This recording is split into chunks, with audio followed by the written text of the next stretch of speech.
Call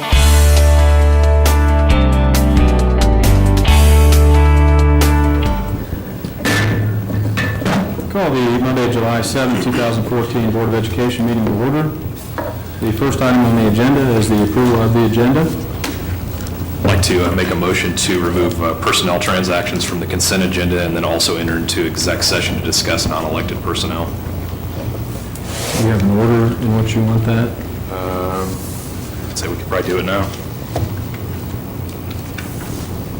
So following approval of agenda? Following approval of the agenda. Okay, so we have and just to be clear, I think board policy is that any board member can request to have an item removed from the consent agenda, so I don't think we need a motion for that. I'm going to treat this as a motion to modify the agenda by adding executive session to follow the approval of the agenda. Do we have a second for that motion? Second.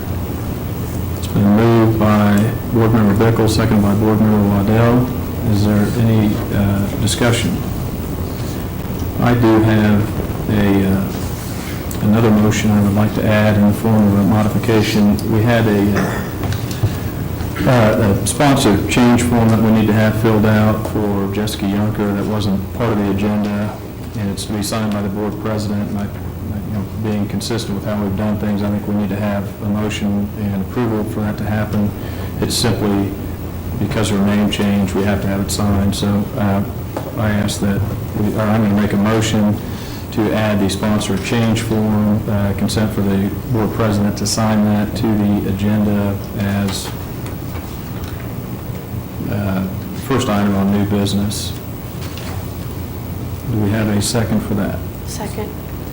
It's been moved by myself and seconded by Board Member Lang to add the sponsor change form. Is there any discussion on that? Not, I'll call for the vote on the motion to add the sponsor change form. All those in favor, please say aye. Aye. Opposed, nay. Motion carries 6-0. And now we're back on the motion to add the executive session to follow the approval of the agenda. Is there any discussion on that? Now I'll call for the vote on that. All those in favor, let me back up. Okay, all those in favor, please say aye. Aye. Opposed, nay. Motion carries 6-0. So the next item on the agenda then would be the executive session. Do we have a motion to adjourn to executive session? And if so, for what reason and for what period of time? I'd make a motion to adjourn into exec session, I'm trying to think, for a period of 30 minutes for the discussion of non-elected personnel. Who's to be included in that? The board, board attorney, Dean, Tracy, and Mark and Sharon. Okay. Do we have a second? Second. It's been moved by Board Member Bickle, seconded by Board Member Waddell to enter into executive session for the period of 30 minutes to discuss non-elected.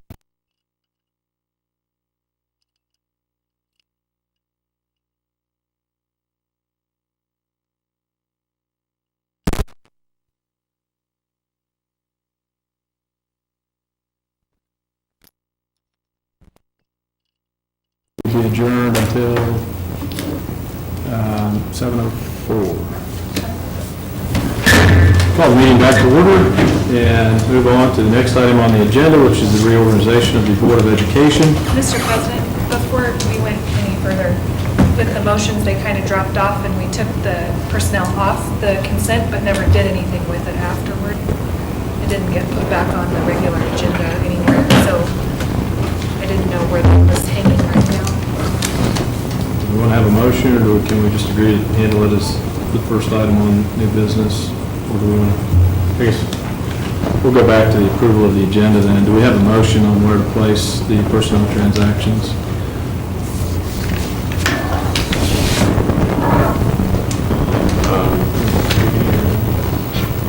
Put it at the end. We'll put it at the end. His I'll motion. make a motion to put that at the end of new business.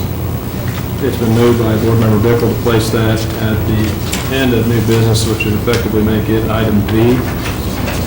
Do we have a second? Second.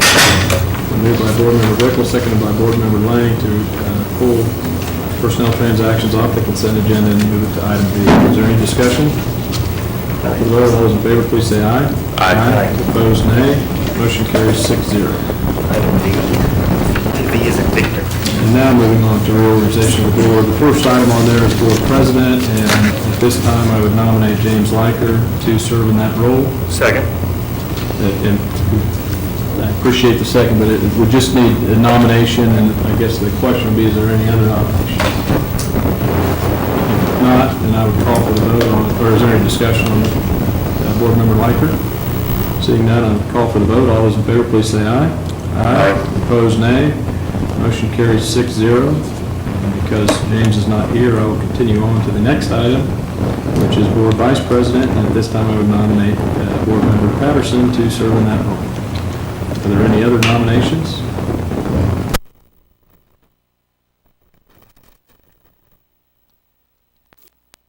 Aye. Opposed, nay. Motion carries 6-0. At this time, I'll turn the presidency over to the vice president.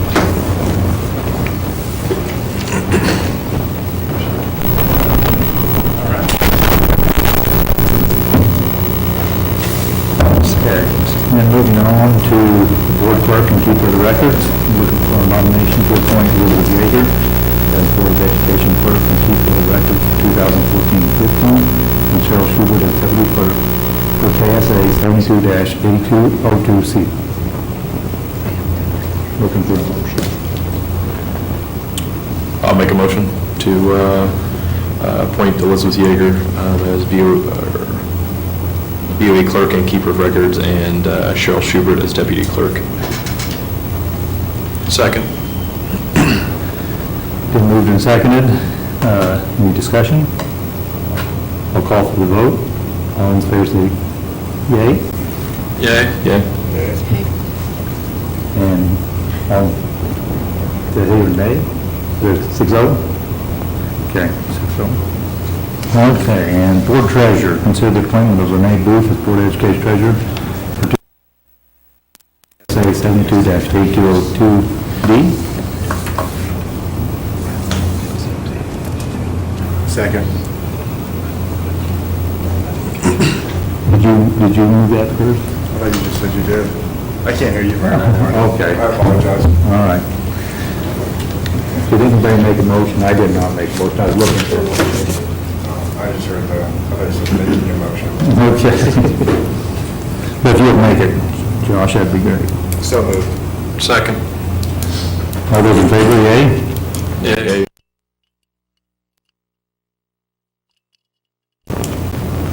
Carry 6-0. Okay, and audience participation, this will be the one time anybody can come forward and talk to the Board of Education. Seeing none, we'll move on. Board of the Committees, We have no reports at this time. communications from other organizations. Attached are the minutes from the Hayes Rec Commission and the USD 489 Foundation. Any discussion there?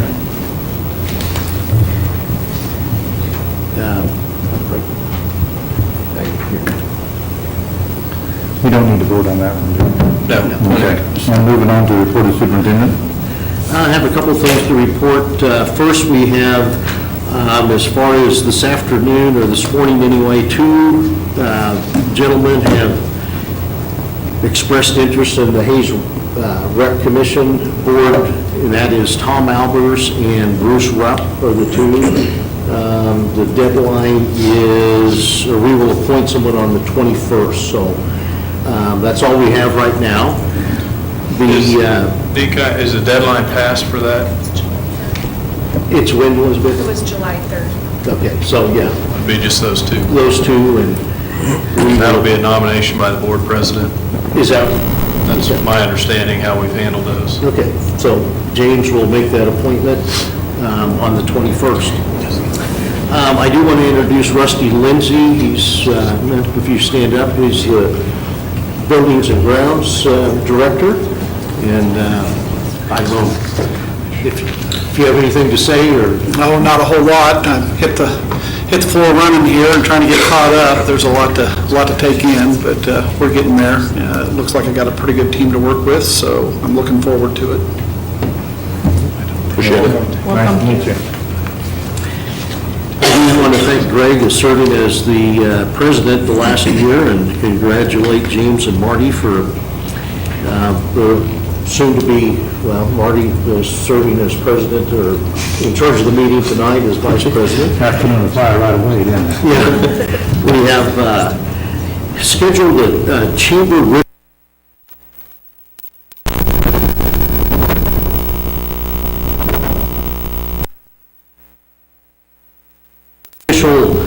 walkthrough is July 15th. I know there's going to be some other things that need to happen, but we're going to plan on doing ribbon cutting on August 7th.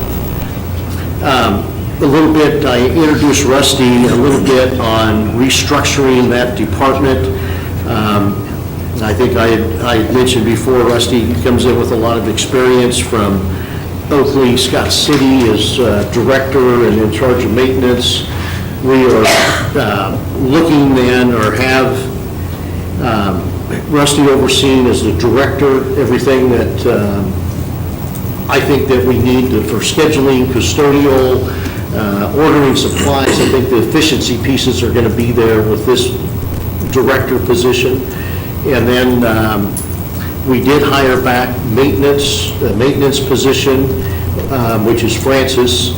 Rusty interviewed him and offered that position, and he is starting.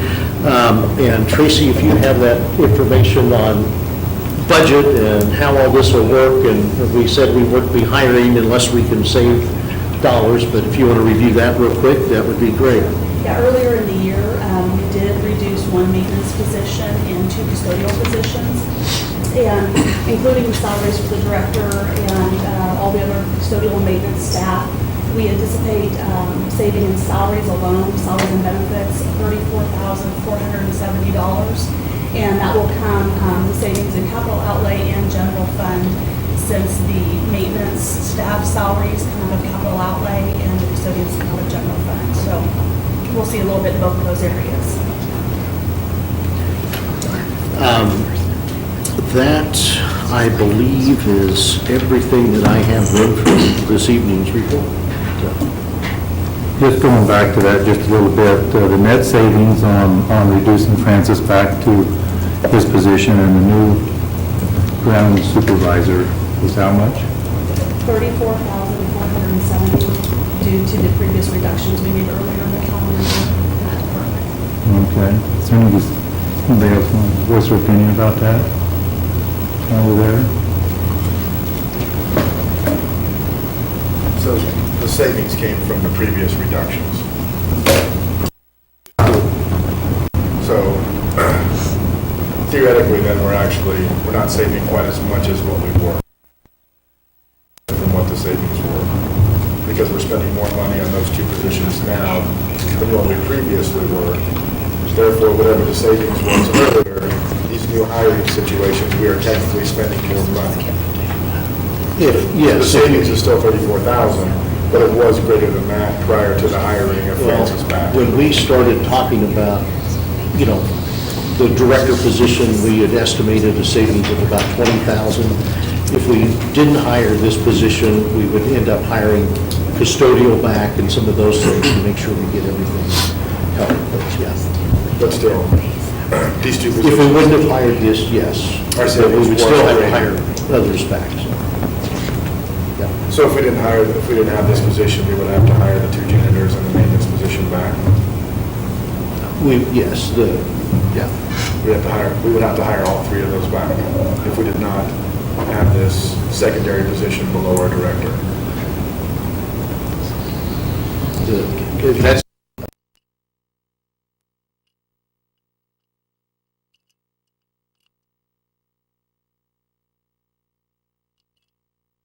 replace the one from earlier in the year.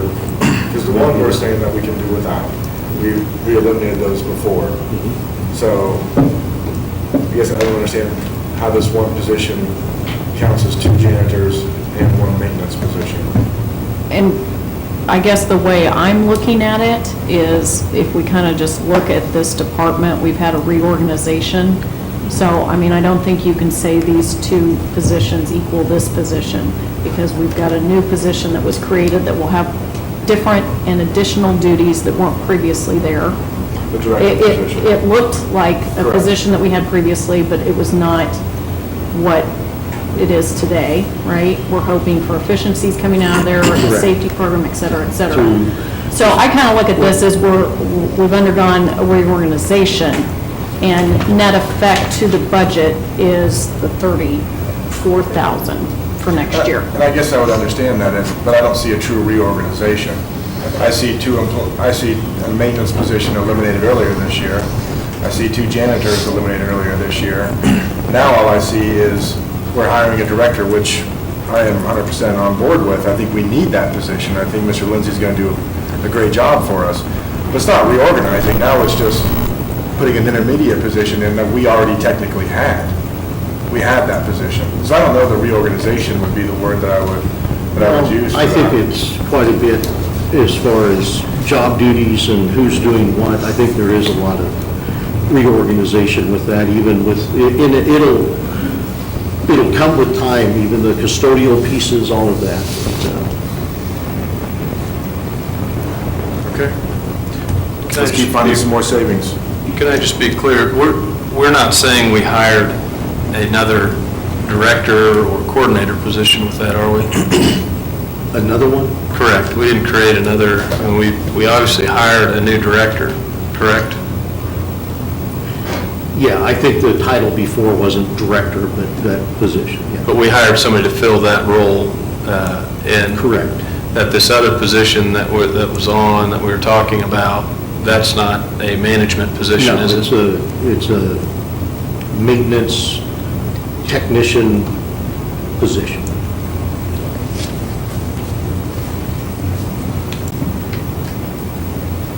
Okay, moving on. We'll move on to the financial report. I first wanted to touch on the first attachment here that shows what we did to close out the funds. And at the bottom, it shows our balances.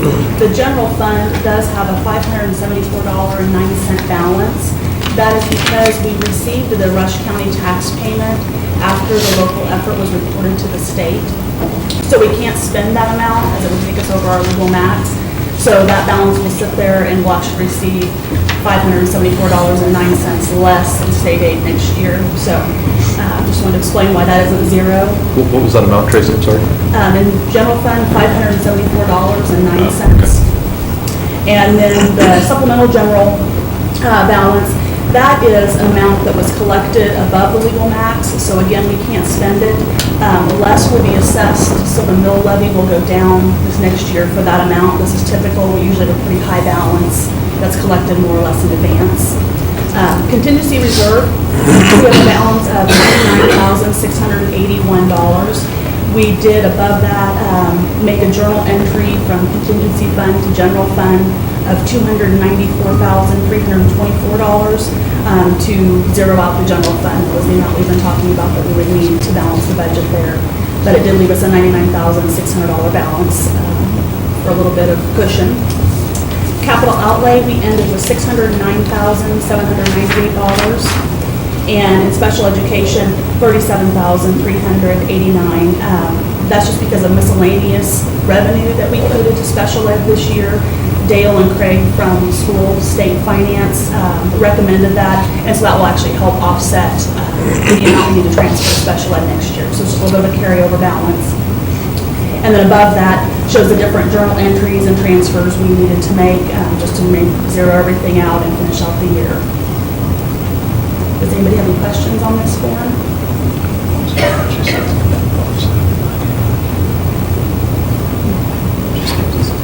Seeing none, we'll move on to the consent agenda. Well, there's still I'm more. sorry. There's just one form. On the second page, just an updated with our increase and reduction list. I only made 2 changes. The fiscal year 14 special ed delayed transfer that we've also talked about numerous times. We did delay $337,000 for that. And I also added the due process expenses that we're anticipating for this next year in the amount of $10,000. So that is the only thing I made changes on that form. Tracy, I'm sorry, can I ask a quick question? Yes. So I was just looking back at an earlier version of this from the beginning of May. And for the special ed delayed transfer, we had 250,000. So what causes that change? It was just the amount of the transfer that we needed to make. We just went ahead and delayed the full 347. It left us a little bit in contingency reserve. If we would have only delayed 250,000, we would have had to pay another 75,000-ish out of that, so it would have reduced our contingency reserve. So we just left a little bit in there. We wanted to leave money in contingency reserve a little bit, so we have that reserve, and just did the special ed transfer at that amount. Okay, now, is this what we're trying to avoid for next year? We can't do it again, so, Okay, yes. so we will no longer see these delayed transfers. Okay. And then the third page is just our most recent estimate of the Form 150, which is truly our budget form that's going to go to the state. This is just our working budget. We will inflate these numbers to actually submit to the state to make sure we receive all of our funding if possible. But this is truly the amount that we will have to work off of. And so that's what we'll use for all of our budgeting purposes. But we started off, right now, our estimate due to pre-enrollment is 2,829 students. FTEs actually, kindergarten counted a little bit differently and things like that.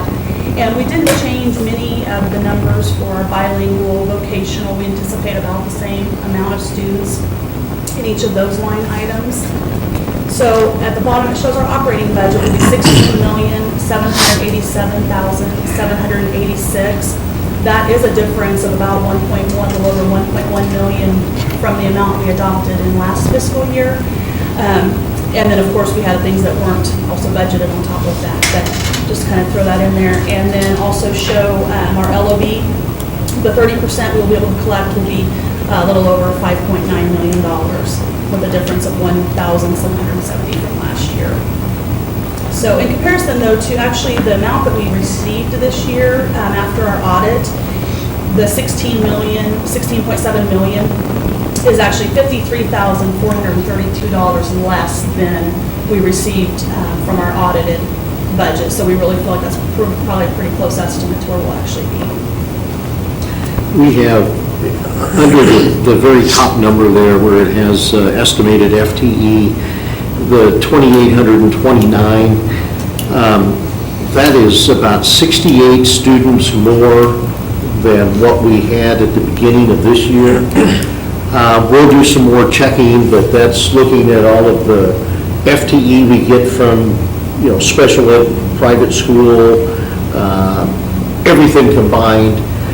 That's the number of seniors that graduated, number of anticipated kindergartners. We'll have a little bit better number, but that's what we're anticipating. I don't think we're going to inflate that, and we will be very conservative when we budget to make sure that we can cover and not get into the same situation that we're in now. But you're saying that's 60-some over? That's, and that doesn't mean they're all going to be, a lot of these numbers come from the private school, special ed numbers and all of those things, so, yeah. Because 60 over doesn't sound conservative to me. Well, we need to inflate our budget some anyway.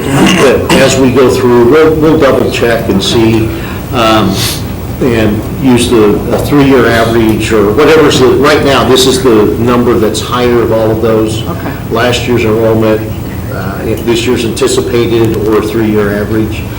So we'll do a lot more work. This is the first version of this. And what we did lose then was the new facilities weighting of 32 FTE and 7.2 non-proficient FTE. And, it's pretty self-explanatory. Tracy had said then the difference from what we actually received in the audited enrollment numbers compared to what this is now with the 35,000 that we had transferred out of special ed to make up the difference too, it's about $88,000 difference there. But when we get down to the actually doing all of the things, we'll check the 68 and see where we are. So, but that's what we anticipate right now.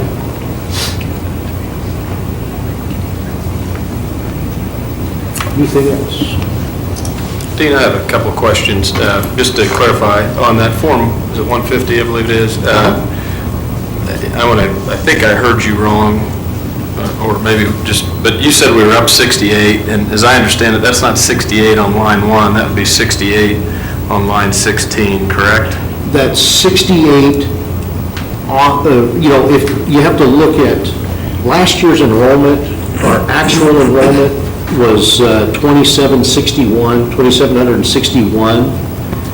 The average we used was 2811. So the number last year on that line was 2,811 officially.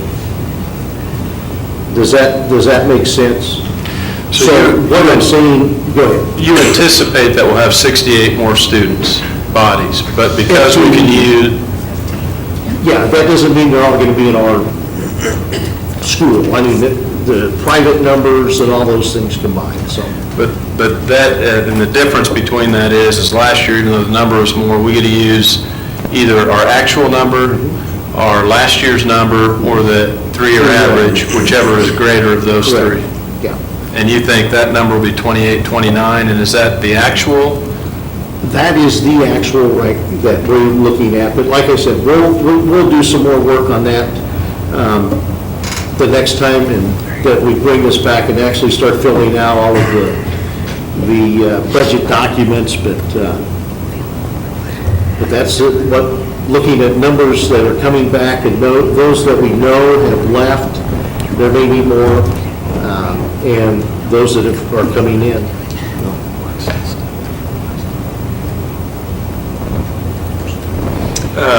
And then one other question for sure.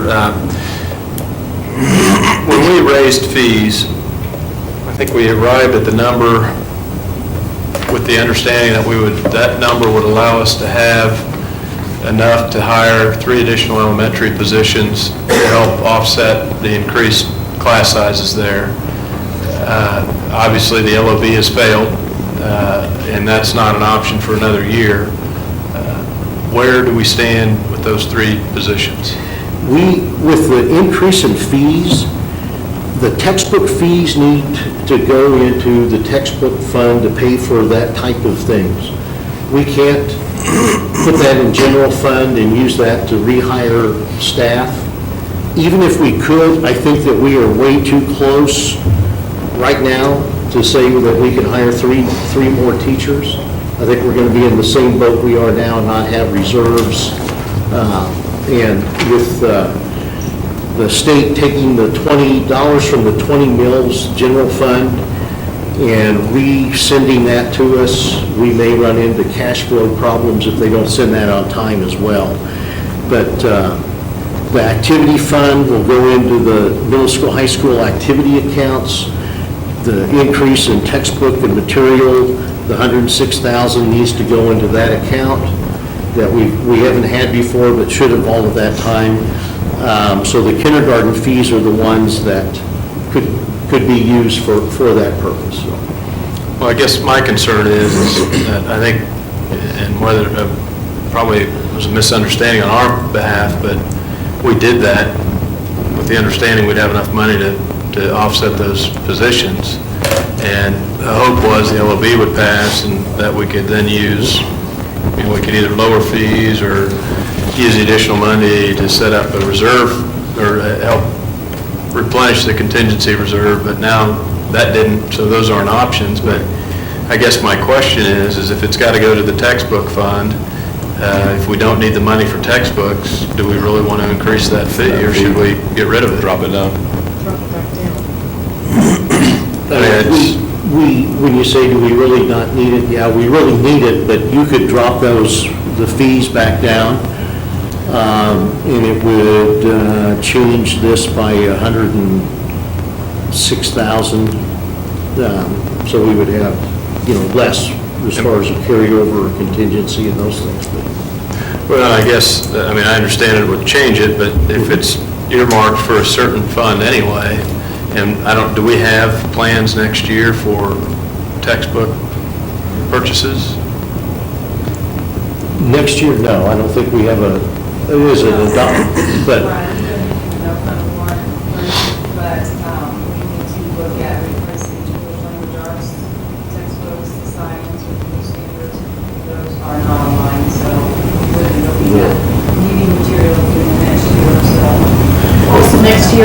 so, I mean, could it wait? This year to look, to be able to adopt, Okay. the second year of the 2-year no run program, where we usually then look at a rotation, so yes, PLA materials would be, I would hope we could do.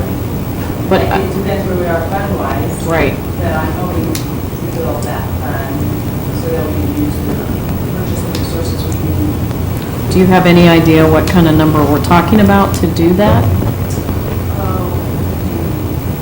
I want to, I don't know what the math is, what we do math, kind of math and social, I'd say 350,000, 400,000 for a K-12 option.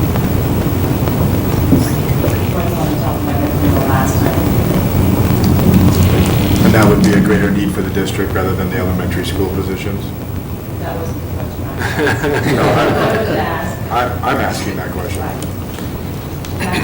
That's the textbook fund, that's how that money would be used. But if we can't use it for the elementary positions, I guess the question is do we have anything in that fund today?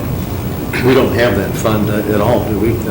It was just created, we just textbooks and supplies. There's a $20,000 textbook fund that just always been replenish things or do in class, and we went deeper into that last year with the adoption, some of it ran over, so it's not anything substantial that we could use to purchase new materials. Again, refresh my memory, where are we at total textbook fee for this coming year? I know we increased it 60, but what's that leave the total? What do you mean? 160, isn't it? Wasn't it 100? Yeah, 160. And that 60 was going to generate how much? 106,700 roughly. So if we, I mean, just at the 100, if that's going to go there, that's still going to, I mean, that, in 2 years, that should more than generate the 300,000 to 400,000, correct? Well, And I guess maybe, let me back up, instead of putting you guys through the paces on the numbers. Is this something we can have at the next work session to talk about with, I know we won't have firm numbers on the textbooks, but an idea what the textbooks are, because I think if we're going to do something on that, we should do it before the end of July, so people know. Yeah. no, yeah, I mean, we need to look at that, and we've never and should have had an account, when you charge a fee for those things, it needs to go in that revolving textbook workbook fee, and we've just never had that. And we've Yeah. talked about it prior to your time Exactly. quite a bit. And it should be, when it's used for that purpose, to purchase consumables, textbooks, those things. Typically, you try to build that up, carry over funds to do your adoption, whereas we've done the no-fund warrants. It would be nice not to have to do that, but it's going to take a while. But if we put the, oh gosh, whatever we generate, I don't know how much it is, with the $100, because there's partial fees, those things. If that goes into that fund, we'd have a lot better idea and be able to manage that better. But it's been used for general fund expenditures in the past. Well, I'm just trying to get some history out there. You know, in the past, like you said, the no-fund warrant, and as I read that statute, my understanding is that statute allows, on the initial setup of a textbook fund, you can pass a no-fund warrant to fund it, but that, as I read, it's a one-time. For new curriculum, basically, yeah. And we've historically just continued passing those, and what you're saying is you want to be in compliance with the statute, set up the fund with the fees we raise, and go forward that way. And you can transfer money into it if you can, to purchase those things. And so, but the goal is that with the fee we're charging will be earmarked for what it said. Correct. And be used only for those things. Yeah, whether it's 100 or 160, that's what it would go. And I agree with that. My only question though is when we went through and approved for the raise, didn't we state that we were going to use that for, the part of it was to bring those 3 teachers back? I think, I remember this discussion, and I remember you sharing those items. I guess in the back of my mind, I was thinking that meant that we would put these fees towards increasing that, but likewise, there would be an offset that would help us with the teacher issue. If that's truly not the case, then I would request that we revisit the fee increases we discussed. On both of those, both Let's the put it- activity fee and the, We'll put it on the Let's get some numbers. agenda next Monday, have that discussion, and then have it at the next meeting. No, I agree with you. I think that's good. And Tracy, can you refresh my memory on how much the LOB election cost the school board? We're anticipating 18 to 20,000. We haven't received the invoice from them yet, but they thought 20,000 was on the high side, so they're figuring around 18 maybe. so likewise, that, did we have that budgeted? No. So we now need to add that item. Because it came out of last fiscal year. It wouldn't carry. But did we put in the paper? That's true. Do we still have money set aside in last year's budget to pay that? Yes. Oh, we do. Oh, we do. We have Okay. 18,000 encumbered. Okay, okay, thank you. So if it's over, it might be a few thousand out of this year's budget. Okay, moving on to the consent agenda, looking for a motion for the board meeting minutes of June 23rd, 2014, and approval of the bills of the amount of $142,520.48.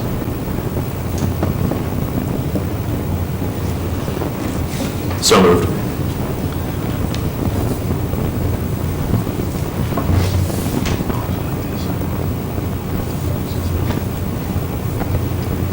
Second? Second? Is that what you're waiting on? Right, Sorry. that's Second? Been moved and seconded for the consent agenda. All in favor, yay? Discussion question. And not to belabor this, but on the approval of bills, we talked about at the last meeting, I believe, as to whether or not we need to continue to do that, or whether that should be on the agenda. Is that something that's, It'll be on the work session agenda. There was that question, personnel, there's several things that we'll have all that on the work agenda for Monday. all right, thank you. And that was just for the board meeting minutes and approval of bills, correct? Yes, item C is now moved to V. Moved and seconded. All in favor, yay? All against, nay? Carry 6-0. And on a new business, we have a sponsor change form. First up, is that going to be 10AA, I guess? And do we need a motion for that? I would make a motion to authorize the board president to sign the sponsor change form for the child and adult care food program. Second? Any discussion? It's been moved and seconded for the sponsor change form for Jessica Yonker from Calhoun. And all in favor, yay? Yay. All against, nay? Motion carries 6-0. Okay. New business, A, Federal Nutrition Service Representative. I need a That's what we just, that's what we just did. Is that? Isn't that what we just did? We did this. Oh, okay. She changed, she had to change the name. Gotcha. Calhoun to- This is now the full title. Yes, so now we're going to consider the appointment of Jessica Yonker as the Federal Nutrition Services Representative and Tracy Kaiser as hearing officer for the free and reduced meal application appeals for 2014 and 15. I would move to appoint Jessica Younger as the Federal Nutrition Services Representative and Tracy Kaiser as the hearing officer for free and reduced meal application appeals for the 2014-15 school year. Second. Been moved and seconded. I think Sarah had the second, I'm not sure, or Danielle. I would say board member right there. Okay. All in favor, yay? Yay. All against, nay? Motion carries 6-0. Not that discussion there, but do we have to do all of these individually? Or, I mean, can we lump like A through S, make a motion for them, then have the discussion? I mean, looking at all of them, they're pretty cut and dry. Is that able to be done? I think we could have done it if we would have put it that way in the consent agenda, but I don't know if we can change it now. I think you could probably make a motion to change the agenda, but I think by the time you I think what we discussed last week was the idea of doing that, but because of, with everybody new, and this being the second time, actually looking at those and going through them, but I think in future years, you can put them under consent agenda. We have in prior years. We talked about it, and then we left it alone. Okay. B, authorization of board president to sign the child nutrition program renewal documents. The administration recommends that the board approve the president to sign the program documents for the 2014-15 school year. So moved. Second. Been moved and seconded. Any discussion? All in favor, yea? Yay. All against, nay. 6-0.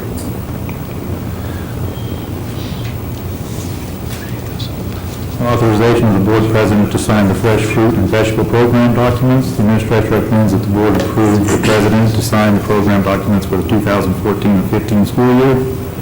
I would move to authorize the board president to sign the fresh fruit and vegetable program agreement for the 2014-15 school year. Second. It's been moved and seconded. Any discussion? I had a question.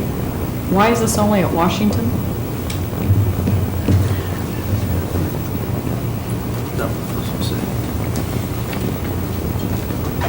Washington's the only school that qualifies based on their free and reduced percentage. Thank you.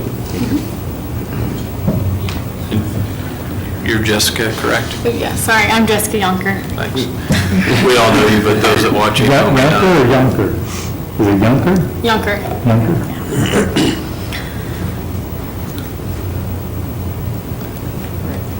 Okay. All in favor, yea? Yay. Yay. Against, nay? Motion carries 6-0. Homeless Children Coordinator. Consider the appointment of Elizabeth Yeager as the Homeless Children Coordinator for 2014-15. Make a motion to appoint Elizabeth Yeager, the homeless children coordinator for 2014-2015. Second. Been moved and seconded. Any discussion? All in favor, yea? Yay. All against, nay? 6-0. Public Information Officer, consider appointment of Elizabeth Yeager to the District Public Information Officer for 2014-15. I move that we appoint Elizabeth Yeager as the District Public Information Officer for 2014-15. Second. It's been moved and seconded. All in favor, yea? I have a question Okay. quickly. Is this one,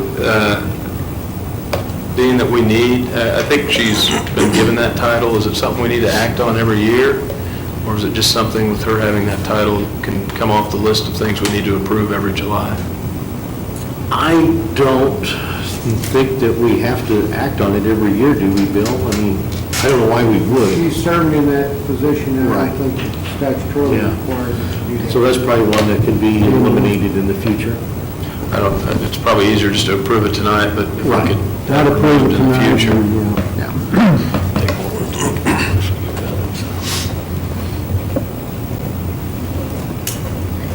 Any other discussion? I missed the second, Mr. President. Josh? Josh. I'll call for the vote. All in favor, yea? Yay. All against, nay? Motion carries 6-0. Compliance Coordinator for the federal anti-discrimination laws, including Title VI, Title VII, Title IX, and Section 504.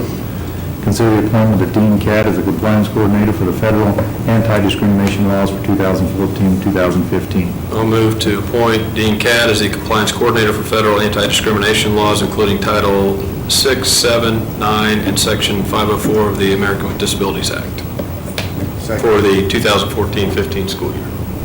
Second. It's been moved and seconded. Any discussion? Seeing none, I'll call for the vote. All in favor, yea? Yay. All against, nay? Carries 6-0. Capers Authorization Representative and Additional Signer. Consider the appointment of Cheryl Schubert as Capers Authorized Representative and Malia Kramer as additional signers for the 2014-15 school year. Make a motion to appoint Cheryl Schubert as Capers Authorized Representative, and Malia Kramer and Amber Barrett as additional signers for the 2014-15 school year. Second. and seconded. Any discussion? I'll call for the vote. All in favor, yea? Yea. All against, nay? 6-0. Title I representative, consider the appointment of Mark Hoffman as Title I representative for 2014-15. I'd move to appoint Mark Hoffman as the Title I representative for the 2014-15 school year. Second. Been moved and seconded. Any discussion? I'll call for the vote. All in favor, yea? Yea. Against, nay? 6-0. Building principals to enforce compulsory school attendance. Consider the appointment of the building principals as designed or designated employees to enforce the compulsory school attendance law for 2014-15 for KSA 72-1113. I'd move to appoint the building principals as the designated employees to enforce the compulsory school attendance law for the 2014-15 school year per KSA 72-1113. Second. Been moved and seconded. Any discussion? Do we have a procedure? Have we ever done this? Yes. Do the principals know and are comfortable with this? Yeah, every year they, Okay. yeah. I do it all the time. Great. Unfortunately, yeah. All right. It's been moved and seconded. I'll call for the vote. All in favor, yea?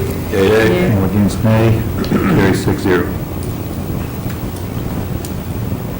Official district newspaper for the publication of school notices. Consider the designation of the Hayes Daily News as the official newspaper for the publication of the school notices for 2014-15 for KSA 64-101.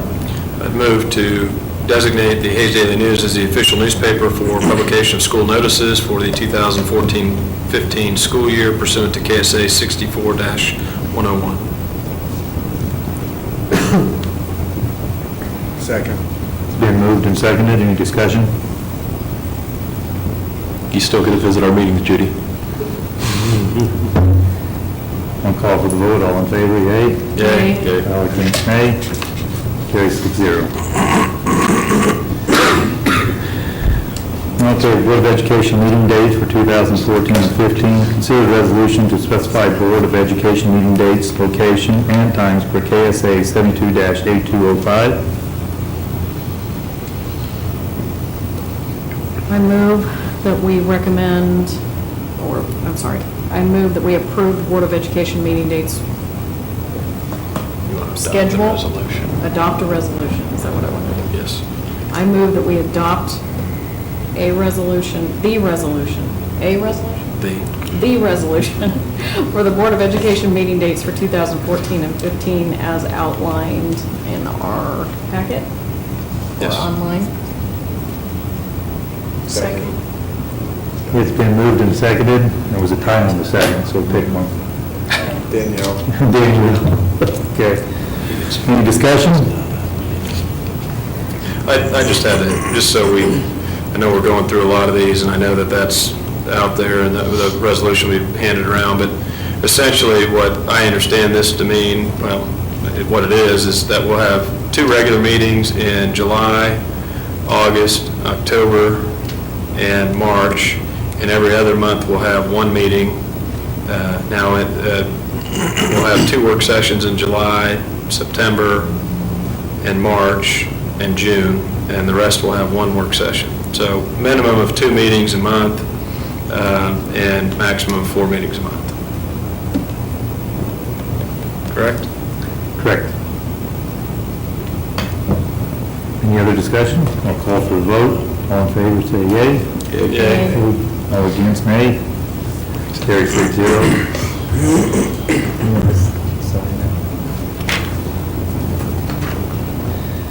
Item L, 1,116-hour school calendar for 2014-15. We consider the adoption of the 1,116 school calendar for 2014-15 for KSA 72-1106. So moved. Who made the motion? Danielle. Okay. Second? Second. It's been moved and seconded. Any discussion? I have a couple of questions. First one, I think is an easy one for you, Superintendent Cat, is, are we required to approve this? Yes. And how many hours do we actually have in our school calendar for next year? We have 2 days extra, So that's about 111:30-ish? somewhere in there. Without looking, Greg, I don't know. And what, I mean, is that sufficient? Is that too little, too much? My personal opinion, I think that it should be more. And how I many think- more? Well, I think that we are to the bare minimum, obviously, on what's required, but what I think is academically appropriate, I think ought to have several more days included in this, but. How did we get to this point? In the negotiated agreement, how many days and those things are, and it's down to the bare minimum. And I think in the past, if we didn't have money for raises, we gave away 4 days over the last 10 years or so. Again, academically, I think it's important that we have kids in school. If I were king, I would write a calendar next year to have year-round school.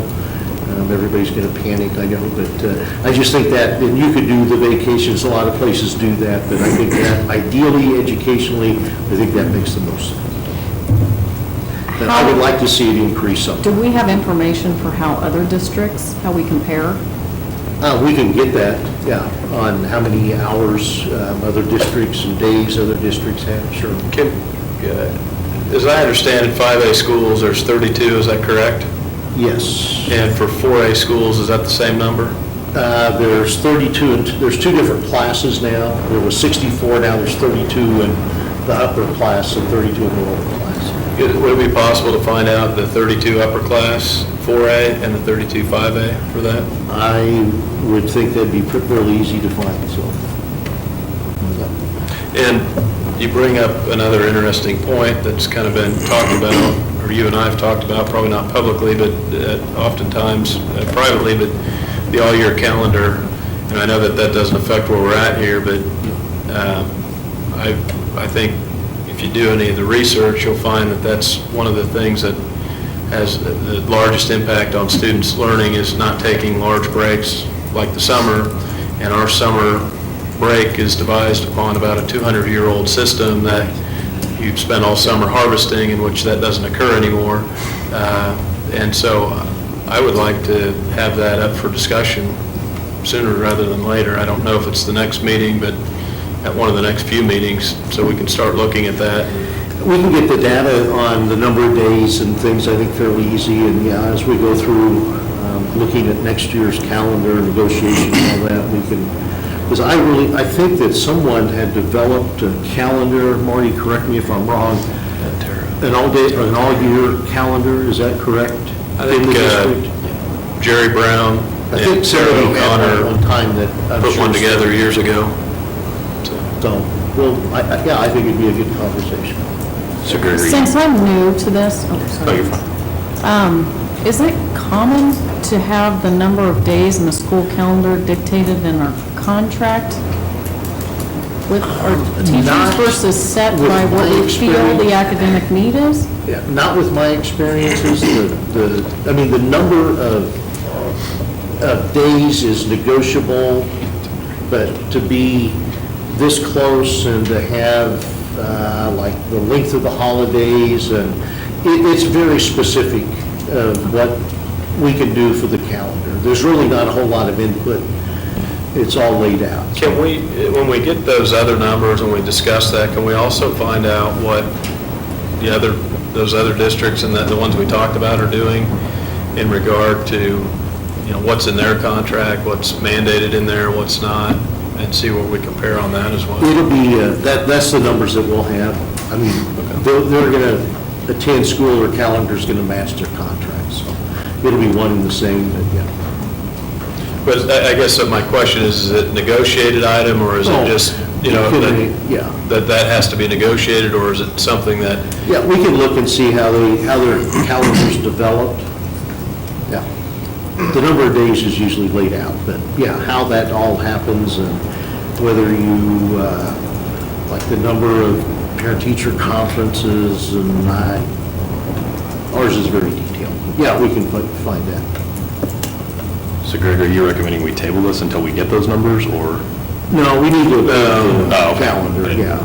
I think, because I think we're handcuffed right Yeah, now. yeah. It's a negotiated item. Exactly. And so, but it would be nice. And this if it is were- just saying that we're going to adopt, and usually, we're going to adopt the 1,116 hour instead of going by the number of days. That's typical every district that, I mean, there's probably a few that go by days. This isn't adopting our school calendar, which we've already done. This is just, that we're going to use this model. So, Any more discussion? I'll call for the vote. All in favor, yea? Yeah. All against, nay? Carry 6-0. M, annual waiver requirements for general accepted accounting principles for 2014-15. Adoption of resolution for GAP 15 to waive the requirements for the generally accepted accounting principles for 2014-15 for KSA 75-1128. I'm going to make a motion not to adopt the requirements for the generally accepted accounting principles, GAAP, for the 2014-15 school year per KSA 75-1120A.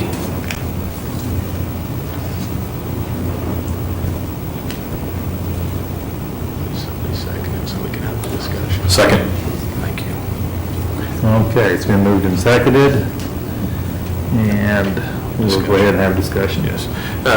Bill, my understanding is, and hopefully I'm not wrong on this, but we've dealt with this in years past, that essentially this motion doesn't have much teeth to it and it's not necessary. Am I correct? Well, it's a motion that we've adopted every year. It's recommended by our auditor to adopt this motion, to not follow the GAAP accounting principles.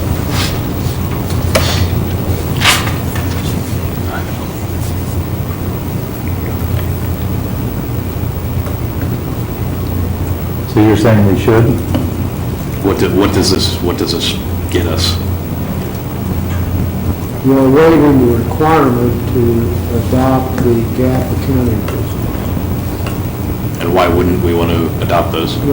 That's a question for your auditor, the accountants who would tell you we don't want to do that, we never have. Follow the GAAP accounting principles. And why don't you want to, Greg?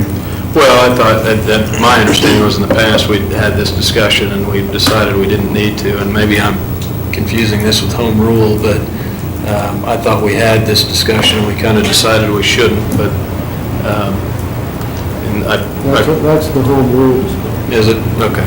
Yeah, I really don't think that you have to do this one. I mean, it's a state law that, we're required to operate under state cash basis laws, but, The only reason I made the motion is it's one, if we don't need to do it, let's get rid of it and quit bringing it back up for next year, but if we need to, then we probably ought to pass it. But just because I was a little confused about what this was saying, but the state is telling us that we shouldn't be following GAAP, right?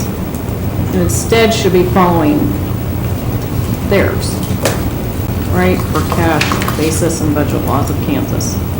Is that how I'm to understand this? Yes, Cheryl, you're nodding.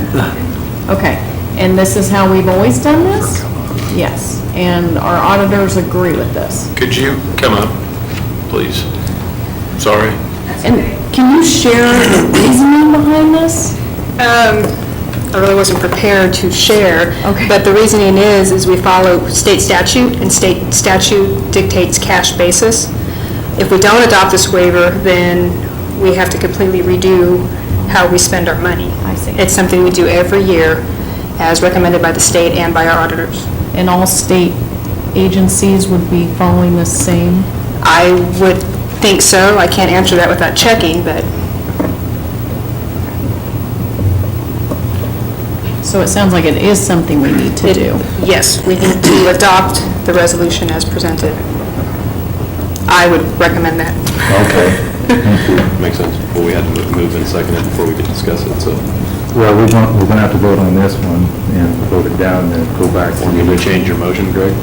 No, you stated it. It's actually what he said. Isn't that what you said? No, We need a motion to vote against. Post against it. I made a seconded motion. it so we could discuss it. Yeah. I thought he was just against the generally accepted accounting principles, which is what this is actually against anyway. And Elizabeth, did you write down what his motion stated? Not Not to adopt, okay. Waiver. I think we need to Not to go, adopt the waiver. He said not. Okay. It waives the requirement, I mean, is what the resolution says. so we can vote on Greg's and then go back to it if we want to. Or do you want to amend it? Well, I was just, sorry, I was trying to read the statute as we're talking about it, and I don't want to make a rush decision, but let's just vote on it, be quicker. Okay, let's go ahead and vote on Greg's not to accept it. All in favor, yea? Yay. All against, nay? Nay. Carries 5-1. And then back to the original motion. Consider the adoption of the resolution of GAP 15 to waive the requirements for the generally accepted accounting principles for 2014-15 for KSA 7-5-1120A.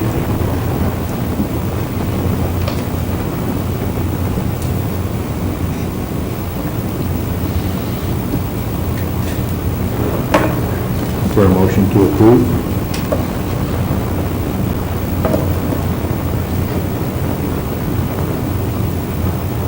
I'm an ex-auditor, I can't make the motion on this one. Well, I mean, as I read the statute, it just, sub A talks about that, except as otherwise provided, the governing body shall utilize accounting procedures and fiscal procedures in preparation of financial statements and financial reports that conform to generally accepted accounting principles as promulgated by the Governmental Accounting Standards Board and the American Institute of Certified Public Accountants and adopted by rules and regulations of the Director of Accounts and Reports. And then subsection C allows us to opt out of it, essentially saying that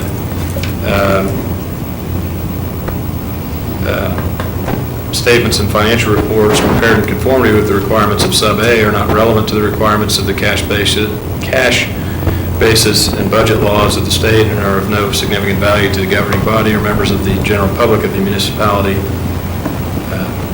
So I mean, maybe, is this something we have to do tonight that we couldn't maybe hear from the auditors and have a better explanation? Cheryl, I mean, I'm going to defer to you on, is it, if we don't do it tonight, is it going to be an issue to do it later, or? I would defer to Bill because I don't know, we've always adopted it as part of the reorganization. I don't know how to answer that. Like I said, I wasn't prepared. I didn't research this. Or could we possibly have Adams, Robert, and Ball present something at the next work session, as far as at least giving us an explanation as far as how it works or what the pros and cons are? Or at least prepare a statement with some explanation. Yeah, I mean, we can do that if you don't want to approve it this evening.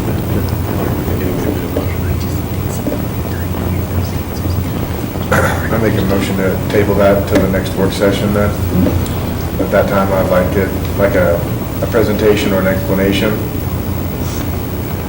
I don't know how to finish that part off, but by our auditors. I would second that. It's been moved and seconded. All in favor, yea? Yea. All in favor? Against, nay?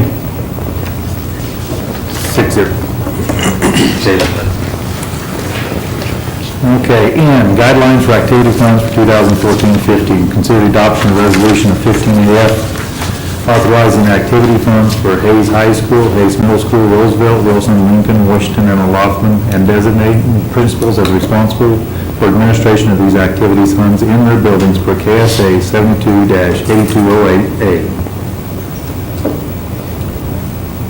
I would make a motion to adopt Resolution 15AF, authorizing the establishment of activity funds at Hayes High School, Hayes Middle School, Roosevelt, Wilson, Lincoln, Washington, and O'Laughlin, and further designating the principals as those responsible for administration of the activity funds pursuant to KSA 72-8208, small a.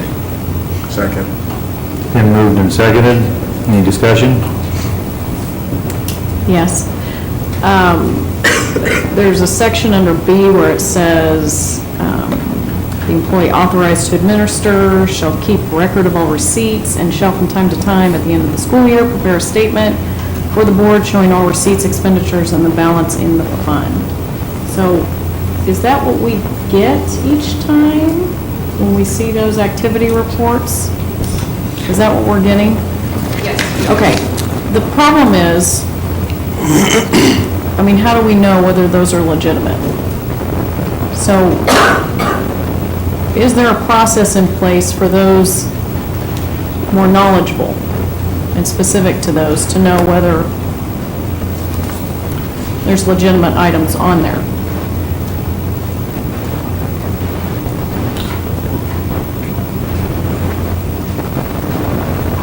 Each building principal, with the assistance of their secretary, compiles that information, and then that information is sent to the board office, and I review their receipts, I review their expenditures, their checks, and then it's distributed to the board, the summary that includes the dollar amount totals.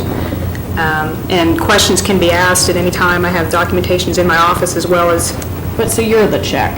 Yes. Okay, that answers that. I'm kind of compliance person, is that kind of the question? And that happens monthly? Yes. Okay. What's the value of each one of those? I could not tell you off the top of my head. I would have to look. They just, I believe, were sent out today in an email. Well, I mean, what's the beginning value? I understand that there's an account balance, but what's the balance? We just increased the fee that's going to be going to those. And this maybe isn't a good question for you, but what parameters do they have for how that money is spent? The new fee? Well, The activity- the the activity- fee just goes in there, and so it's spent like the rest, but what are the parameters for that? For the activity fee? Correct. It is directed by the board to help counteract the expenses that the school district is no longer paying for. So over time, we've come up with a list that the principals are aware of what would come out of that activity fee? Yeah, because he and Craig both are, you better take your walker. Can we turn the cameras around? Got one right here on it. There's a process that requires 3 of our involvements with absolutely every check that is written out of every activity account at every one of our schools, I'm certain. That would include 2 administrators. Sometimes it's the coach or the secretary that's requesting the funds, but always at least 2 administrators. Sometimes if I'm requesting, I can't sign my own check. I can't sign off my own check if I'm buying a projector. I can request it on the PO, but I can't sign the check that's going to pay for something that I'm requesting, so there's already a good checks and balance within. That was at the recommendation of Adams Brown Baron Ball several years ago. With regard to how much money's in there, Greg, the activity accounts generally are things for, I'll give you an example, when a student enrolls as a freshman, they pay I think it's $20 fee to be in the freshman class. We pay for homecoming expenses and those things. So it's a very minimal amount, but it allows kids to have homecoming, it allows kids to have sweetheart and things like that. Membership in National Honor Society, for example, well, those kids, that goes into there so we can have the functions for an NHS. Spirit Club, I'm trying to think of the different activity accounts. We were able to reduce, I think, by 4 or 5 this year because we were trying to consolidate those, and Adams Brown Baron Ball suggested that we start to reduce those funds. They're not supposed to be savings accounts. They're supposed to be roll-through funds that allow programs for kids. If fundraising is done for kids, for the football and the baseball team did a fundraiser at Hayes Med a few weeks ago. You may or may not know, it was a great fundraiser for those guys on one day. And That goes into the activity funds, and it goes to their specific accounts based on the number of kids. They came to some agreement how it's going to be split up, but it's put in there, but it still requires, if it was Frank Leo or if it was Coach Bill Black, they make the request, they can't sign the checks, they can't go spend money separate from two administrators approving that. That's why ultimately it's the principal of the building that has to approve the spending out of the activity Do we accounts. currently have any ongoing budgeting for that, other than, for instance, if it's athletics, that we've got X number of dollars available to be spent, or is there a carryover? I think I know some of the answers to these, but I'm trying to ask just for... Yes, the auditor suggested that some of those amounts go too high from one year to another. For example, vocal music, and so we have transferred many of those funds over to the foundation per their recommendation, and we have got those accounts to the point where the auditor said they should be by July 1, and that was $5,000, I think. Correct. Now, there are times, for example, with technology and running lights and music and those kind of things, there will be a time when the musical starts up in the fall where they may need access to $8,000. We will request from the foundation to transfer that amount, and then it goes through the normal purchasing procedure that we have in place. I just wanted to add to what Marty said, for the schools that don't have as many administrators at the high school, they elicit help from like the school counselor or a staff member that has been there for a while, but they let me know who will be a part of that chain of command, where it's just not, like he said, a teacher, and then the teacher's also signing a check, or he's signing his own checks out of accounts he's responsible for. I'm trying to answer your question. It hits at least 3 people at the school building before it even makes... As close as we can come, the only account that I can think of, activity account at the Hayes side that said, do you have a budget every year, would be the Pepsi contract, because we signed a 5-year agreement with them. We know it's a fixed amount every year. That would be about the only one, Greg. The rest is all based on student fundraising and parent fundraising. Correct. Well, one of the things we've been, I think, trying to hit hard is budgeting, and maybe this is a discussion we need to have on the activity fund that we increased when we talk about those again, but, Cheryl, you indicated that, well, the increased fee is going to be used to pay for those things that were cut, which is very elusive. Right. And, it's very vague, and there are things that the district will no longer pay for because we've cut their supply lines. And so some of those, the building level will be expected to pick up those costs. For instance, a handwriting book used in kindergarten classes. However, that activity fund doesn't, I'm trying to think of a good example. Can you come up with an example? Something we're making you pay for from the building level? Whether it be a musical instrument or things like that, I can come up with a bunch of examples, and I know what you're saying, but I think, from a board perspective, something for us to think of as we look at that and look at that fee is that, do we want to take a fee that we're charging and turn it over to just that, or do we want to have it more defined towards general fund? I think that's the question. The activity fund is really not only for extracurricular activities, but co-curricular also, which include debate, forensics, music, band, orchestra, plays, musicals. It really is basically at the high school, everything our kids do outside of the classroom, that's what activity accounts and fundraising tries to help pay for. And I'm not proposing we would cut that in from where it was, but maybe look at a redistribution of what we did there to something else, but since we're talking about it coming up anyway. Thank you. Thank you. Sorry for the Sorry, we made you dress. stand up. Thank you. You're getting stiff anyway, right? Any more discussion? I'll call for the vote. All in favor, yea? Yay. All against, nay? Carries 6-0. Resolution establishing petty cash limits. Consider the adoption of resolution establishing petty cash limits for 2014-15 per KSA 72-8208. I'd move to establish I'd move to adopt a resolution establishing petty cash limits for 2014-15 school year per KSA 72-8208. Second. Been moved and seconded. Any discussion?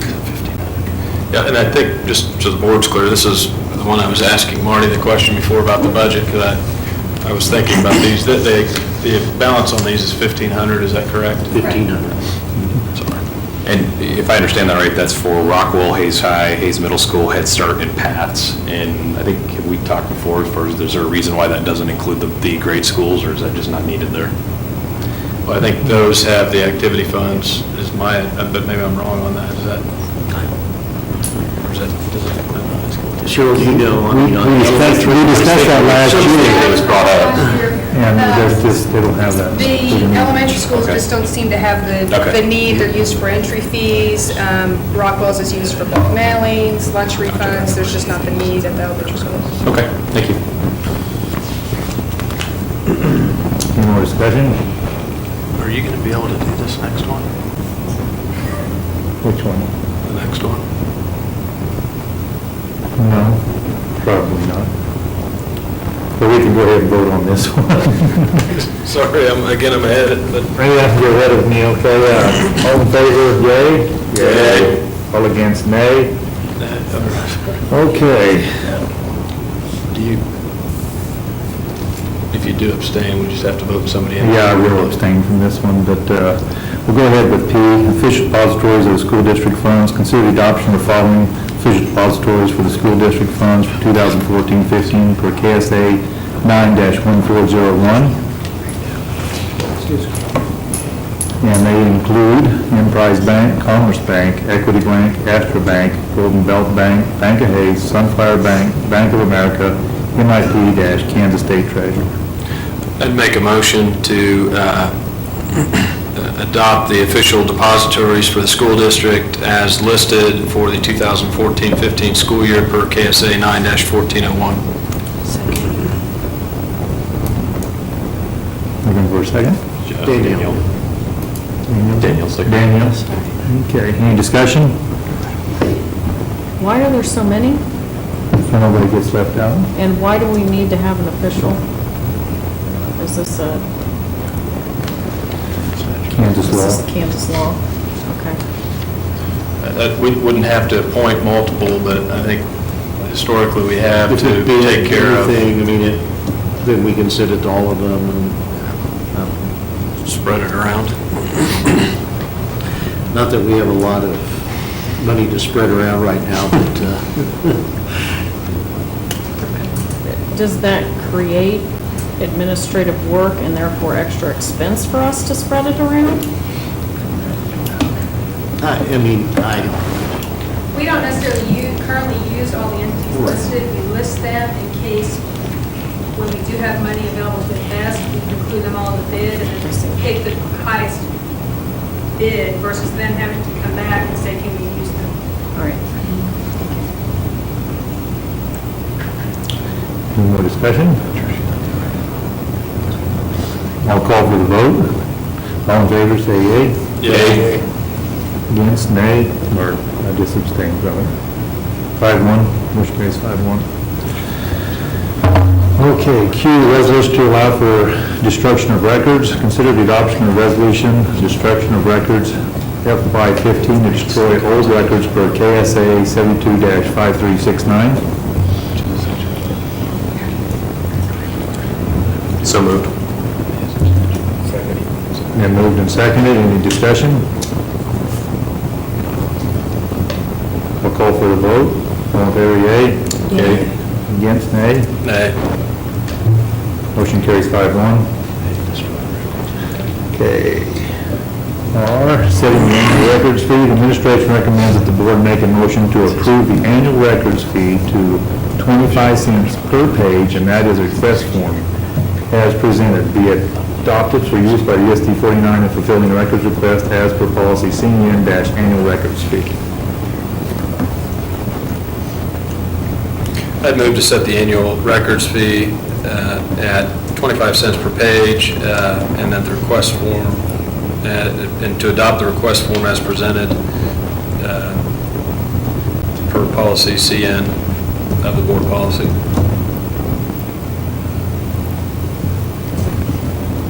Second. It's been moved and seconded. Any discussion? Dean, is 25 cents the norm, or? yes. How high can it go? I'd imagine you can probably see It probably has to be within reason, I guess, Bill, but, It has to be representative of the time and expense involved in making copies. There's the line for if the format's. And that seems to be somewhat standard fee, 25 cents. Okay. In other words, you can't, it's not to make money. It's just to That's what we're recoup after. out-of-pocket expenses. But I think there's also the ability, if they ask for something that requires lots and lots of labor, you can charge them. And you can charge staff time. Okay. yeah, this is the cost per copy, or of a copy. Any more discussion? I'll call for the vote, all in favor, yea? Yea. Against, nay? Carries 6-0. S, approval of the board attorney, appointment of the board attorney for 2014 and 15. Recommendation is for Bill Jeter to be retained as the board attorney, and his fees are listed there. If 2 board meetings a month is $2,000, 3 is $3,000, and $175 an hour for negotiations, due process, and litigation. Looking for a motion. I make a motion to approve the appointment of Bill Jeter as board attorney for 2014-15. I second that. Any discussion? Is this the same price as last year, Bill? The only difference is a clarification that I didn't realize a year ago that we had months where we had 4 meetings. Okay, So it's 3 or more. okay. For 3,000. So otherwise, it's the same as last year. So we need to really bump up those months to have 4. There we go. So we can schedule more, they don't just, Any more discussion on Bill Jeter as the appointed board attorney? I'll call for the vote. All in favor, yea? Yea. All against, nay? 6-0. Item T, multi-peril insurance for 2014-15. Consider the approval of the multi-peril insurance for the 2014-15 school year from insurance planning. Tracy, do you have a, Larry, are you going to do a report on the fees?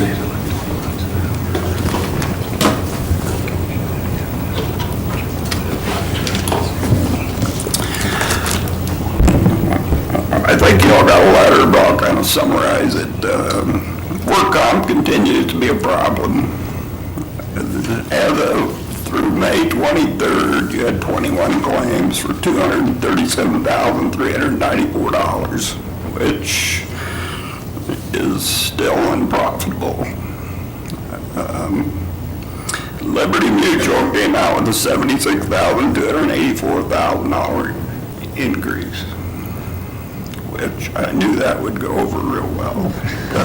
I tried to negotiate with them, but frankly, they just aren't convinced that anything's ever going to change and they're ever going to be able to make any money, so they just said take it or leave it.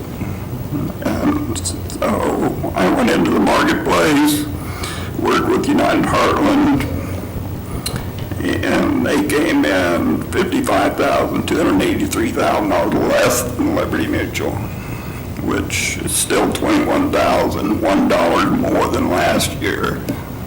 Now, we are using payroll based on last year's payroll rate. So there's a good chance we might be overestimated. Yeah, payroll's going to be a little bit less this year. So there's a good chance you might get money back at audit. But Okay. I guess it's better to be high than low. When would that audit occur Like next August, of this year? August of 2015. 15. Are there other ones out there that we can actually, as you're going through this for the insurance companies? Because I was thinking last year when we talked, that you'd said Liberty Mutual was the only one we could even look at or would even consider us. We tried multiple companies, and actually we had to get United Heartland out here to meet with administrators, and they agreed to take a chance on it. which, I mean, that was iffy for a while. I mean, we really had to, they wanted to see what you had in place. And does United Heartland have any training that goes along with that work comp? Do they have anybody that comes out and helps with administration on Sure. fall prevention? Fall prevention seems to be our number one. Right, and they did send out a list of recommendations. Well, they have, I mean, my understanding when we talked about this last year was we discussed the idea that there was, you guys had somebody, and that the companies had policies and procedures, you know, that we could just adopt as a kind of a standard. I don't know that we've gotten to that level yet, have we? To adopt or modify where we're at? Well, the safety committee was one, and I don't know if there's other, Greg, I don't know. Well, I mean, my only concern is we're a year later, and we're in the same boat. And we haven't made any substantial improvement in that regard. You know, I guess, I know that you said that there was others that wouldn't take us, but I know that like the state has an option there as well, and I'm not sure what that number is, but it would, for me, it would just be helpful to see, you know, who we bid, who denied us, who accepted us, but yet the bids were just completely out of whack with what we needed. The other question I have is, what, the last time we talked about this, Marty brought up the idea of having the either a $1,000 and a $5,000 deductible. What is this policy with? This is zero deductible. Well, and I think we discussed that was where the big savings was going to be, and I don't know why we'd be looking at a zero deductible. Well, we might want to, depending on what the 1,000 and 5,000 would do to us, or, I mean, because you really don't, I mean, the zero says, well, that's all you're going to pay, but if we, you know, the other thing you can do is say, well, if the 1,000's 20,000 cheaper or 50,000 cheaper, you can earmark that to be used, and then, you know, if you don't use it, it's all savings.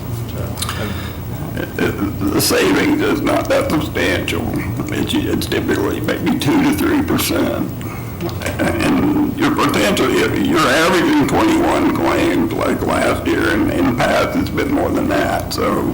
But I thought, and Marty, you can speak better to this because you've had the whole discussion last year. I thought the discussion was, well, if you've got a $1,000 deductible, but you're paying $150 for a doctor's visit, you're $850 ahead of the curve if you pay that, and you can save whatever it is. Well, I think it goes against your work comp modifier is what it does, Greg. It doesn't really, the savings aren't, your work comp modifier is adjusted by how many claims you have.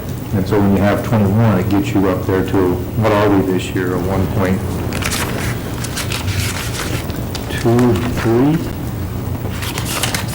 Your savings comes 3 or 4 years down the road on your work comp modifier, bringing it back. Because if you could have a claim that goes in under $5,000 and you pay it the $3,000, it doesn't go against your work comp modifier. So as that reduces down, do you have that number?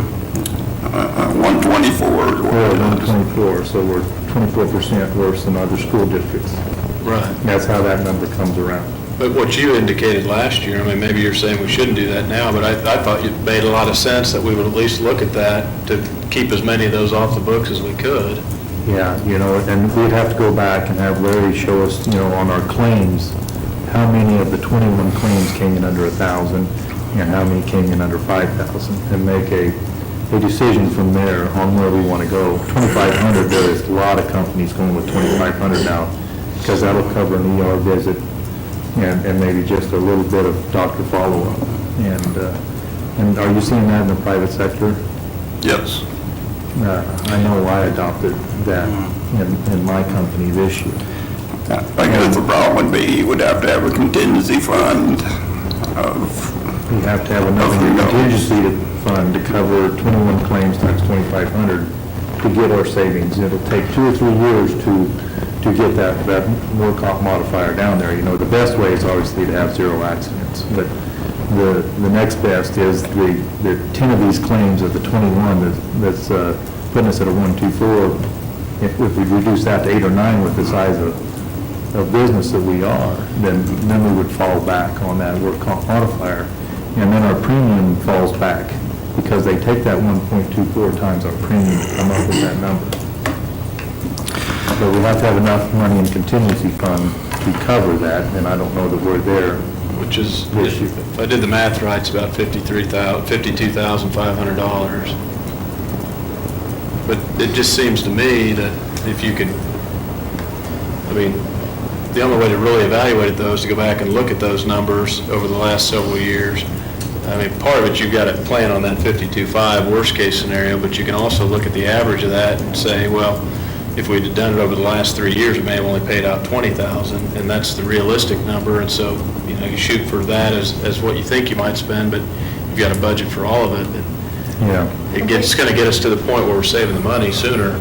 So, can we table this one to get some more information and have a more detailed discussion on the work session?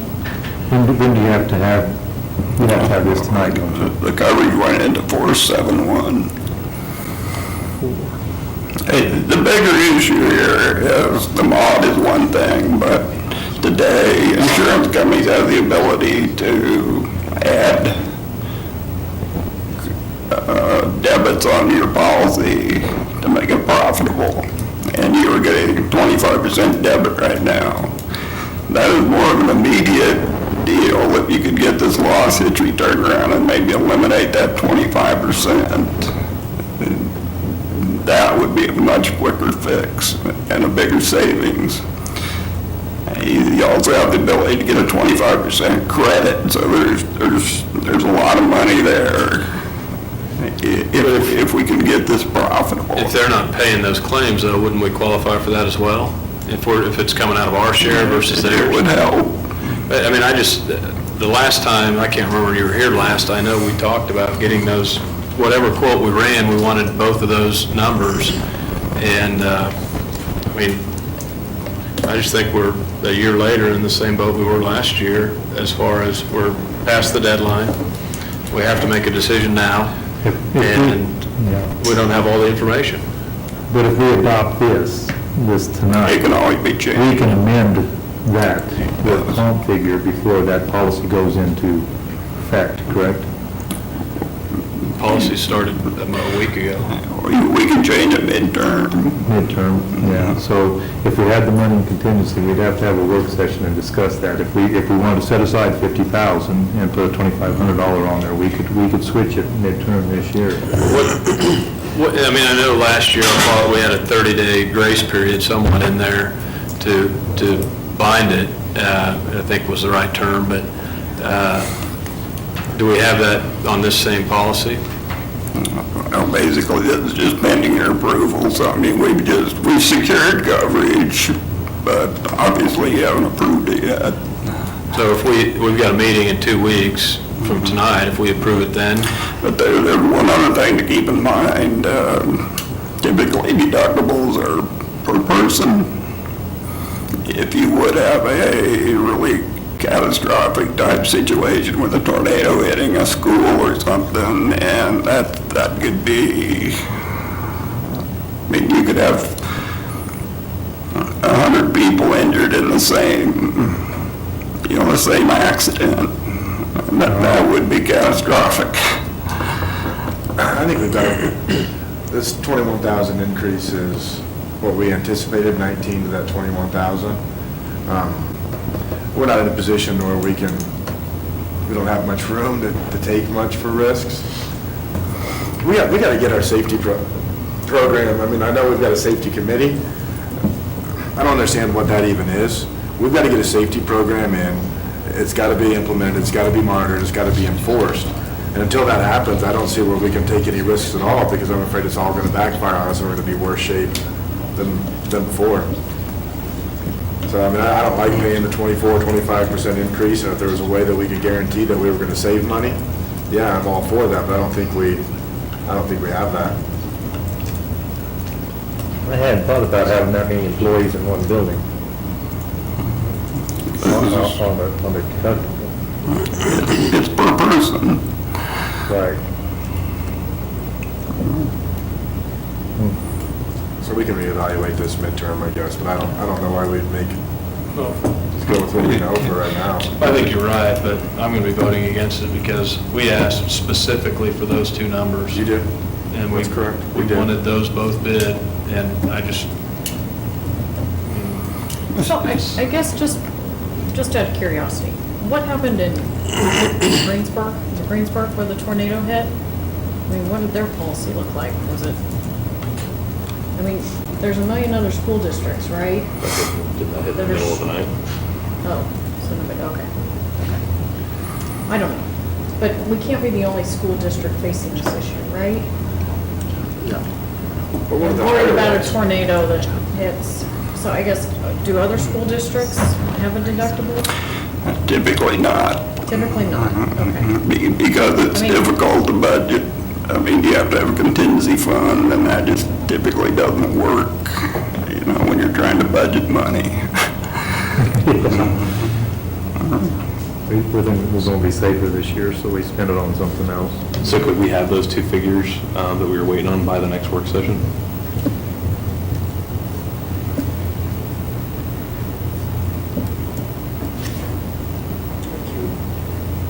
We can ask Larry that.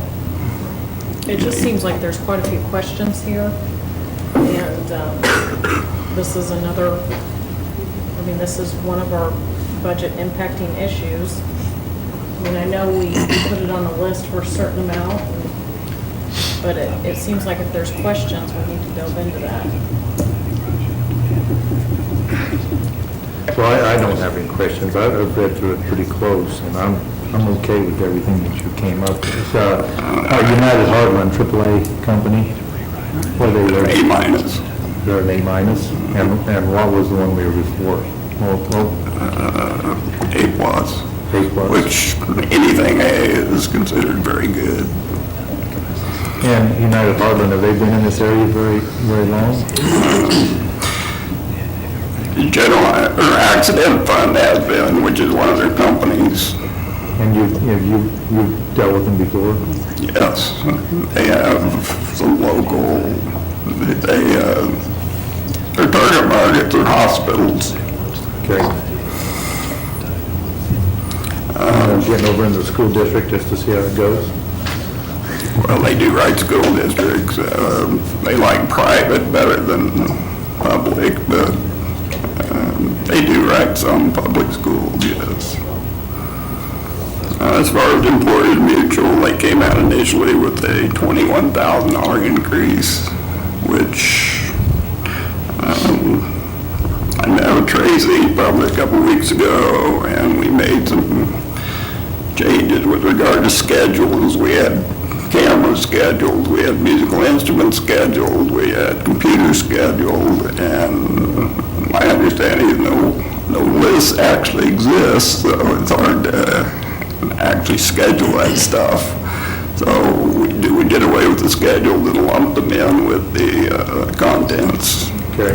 And then I negotiated with them, and actually, even though we increased Hayes middle school by $2.5 million to cover the addition, it actually came out about a $1,000 decrease over last year. Okay, is there any more discussion?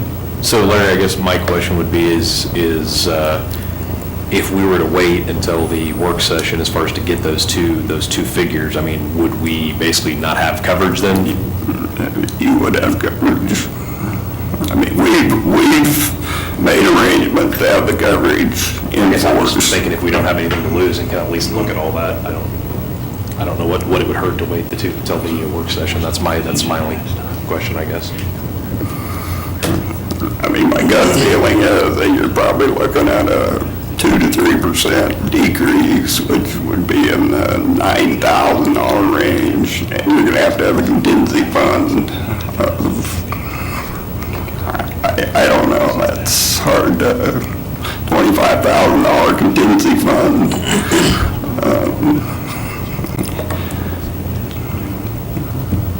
I got a feeling unless things improve, you would end up spending more money than what you're going to spend this way.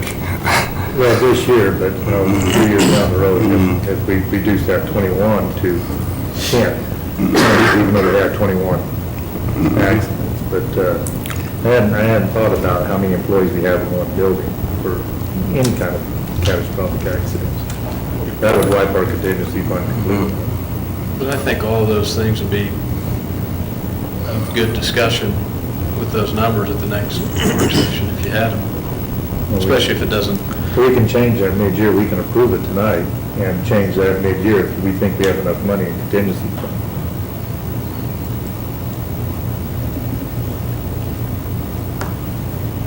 And see what our accidents are doing. I would sure like to, is it against the law to give us the claims report on the accidents and the values on? I don't need names, I need to know what the accident was. Yeah, typically, we've done that in the past, we've crossed the names out. Yeah. But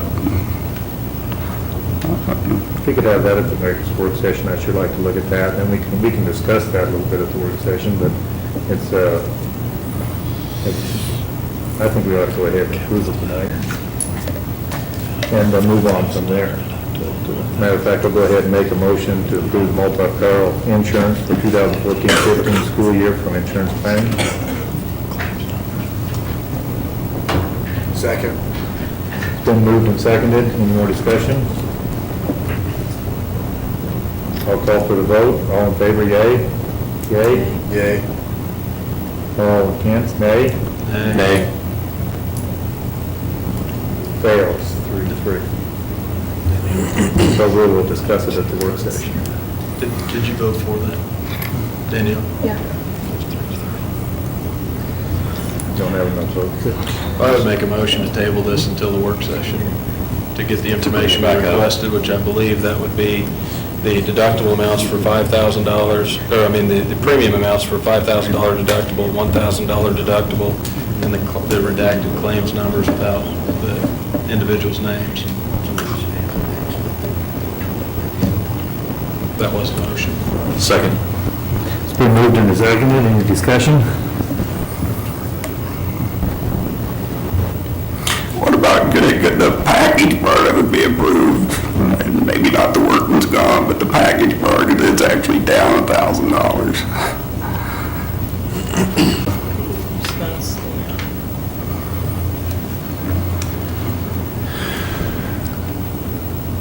Let's see, you'd have to amend your motion that's on the table. You got a motion second. I don't plan to unless somebody wants to make a motion to amend it. They can. I'll call for the vote. All in favor, say aye. Aye. Against, nay. Nay. Motion carries 5-1. And when is our next work session? Next week. Next week? We'll get those numbers, Larry, for next week. That way we can at least see it. For 1,500. 2,500 and 5,000. 1,000, 2,500, and 5,000. Is that good with everybody? Yeah. Yeah.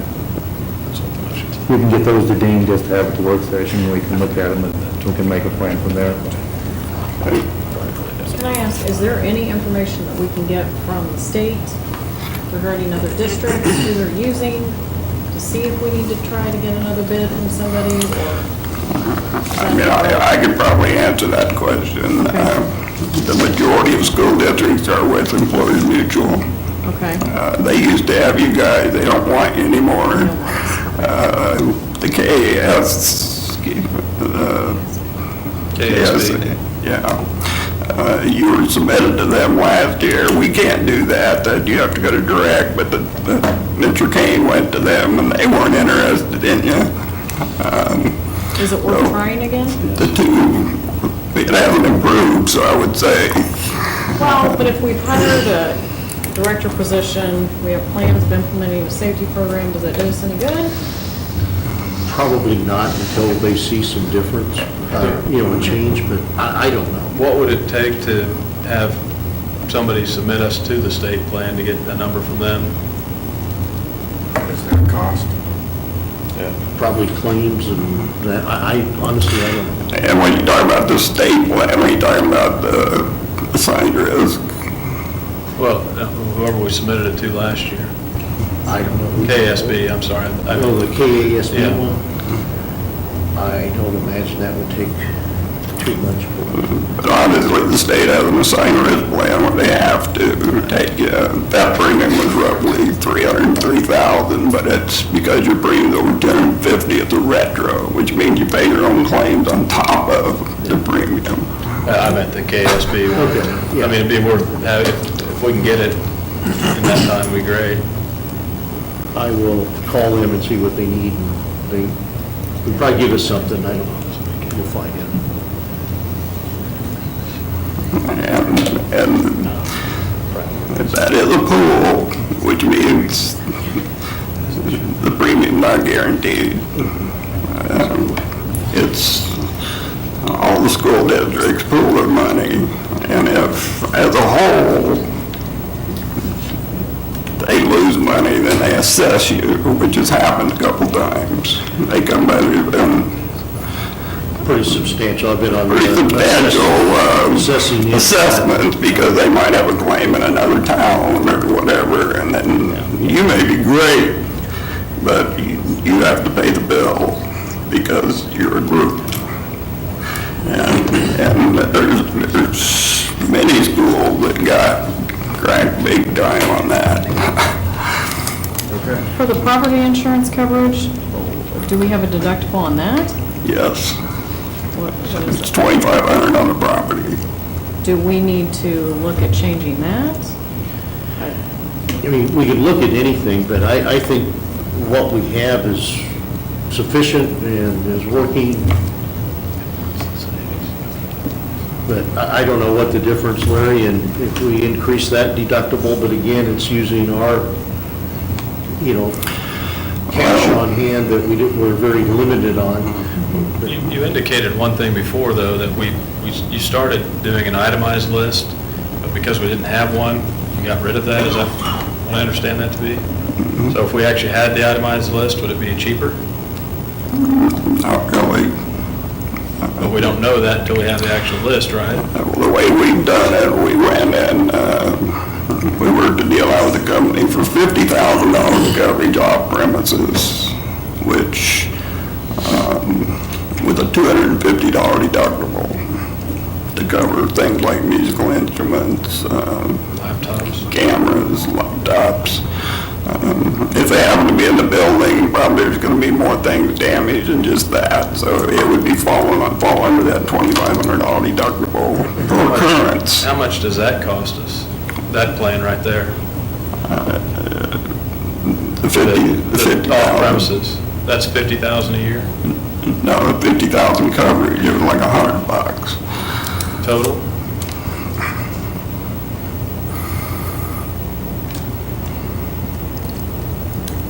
If we did, if we increased our deductible on the property and casualty from 2,500 to 5,000? It wouldn't help that much because you've got roughly $88 million worth of coverage. There's funding for a tornado on a Would it take $20 million loss. Would it take a lot to get that, since we're going to be looking at it anyway? No. I mean, while I'm excited that that's, a savings over last year, we need more. We need to bring 3 teachers back. So, I mean, if there's more out there and it's worth raising the deductible for it, I'd like to discuss it. The bigger savings would probably be on the auto side of it. If you would go $2,500 deductible on buses or something. Well, I think we want to, if you've got ways to save money within that policy, and if it's that, I think we're all ears. Let us know what where the big savings are, but even on the little savings, we'd like to see that too. Because, part of this agreement that I think we have with IPI is that not only are you going to write our insurance, but you're going to try and make us pay as little as we have to, and still be covered, because, we still have to run the same numbers there. How many accidents do we have with buses? What's the exposure? But, I think the risk there is a heck of a lot less than the employee side on the workman's comp if we change the deductible. I think I'd love to see every number. If we can get that number to 0, we have to pay to be insured would be the best. It's probably not possible, but anything closer to that than where we're at now is better. Is there any chance of losing United Heartland if we don't do something here pretty quick? If something's not done in 30 days, If something's not done in 30 days? Decision by then. Huh? I said, I think we need to make a decision before then. We've got a meeting. That's what I'm 2 saying, weeks since we have a from meeting in tonight. 2 weeks, I think we should be good. Okay. I just want to make sure we're not walking out here tonight and have a chance of losing them. well, like I said, they weren't all in. I mean, they had to be convinced to do this because obviously everybody that's written your work's gone a lot of money. So it's, and I'm talking the last 10 years. So, and they just, I guess slip and fall is a problem because it's hard to prevent those. And How does everybody else do it? I mean, why are we the worst? you're not the worst, but it's, when you look at the claims, these people tripping on stairs, things like that, I mean, I don't know. It's- Why are we the bad boy? I mean, why are we the uninsurable? I mean, We got 21 claims. I mean, the so whole, why do we have 21 claims versus other It's districts? never been made a priority. I mean, that's the way I would see it. I don't, we've never had a program. Obviously, there hasn't been much accountability in that sense. I mean, this is something that has to change. Oh, yes. We cannot have this conversation again next year. I mean, This no. cannot go like this. And I don't, and I'm sorry, I don't mean to direct it at you, but, I mean, We've got to get that this safety sounds like this is a program large problem.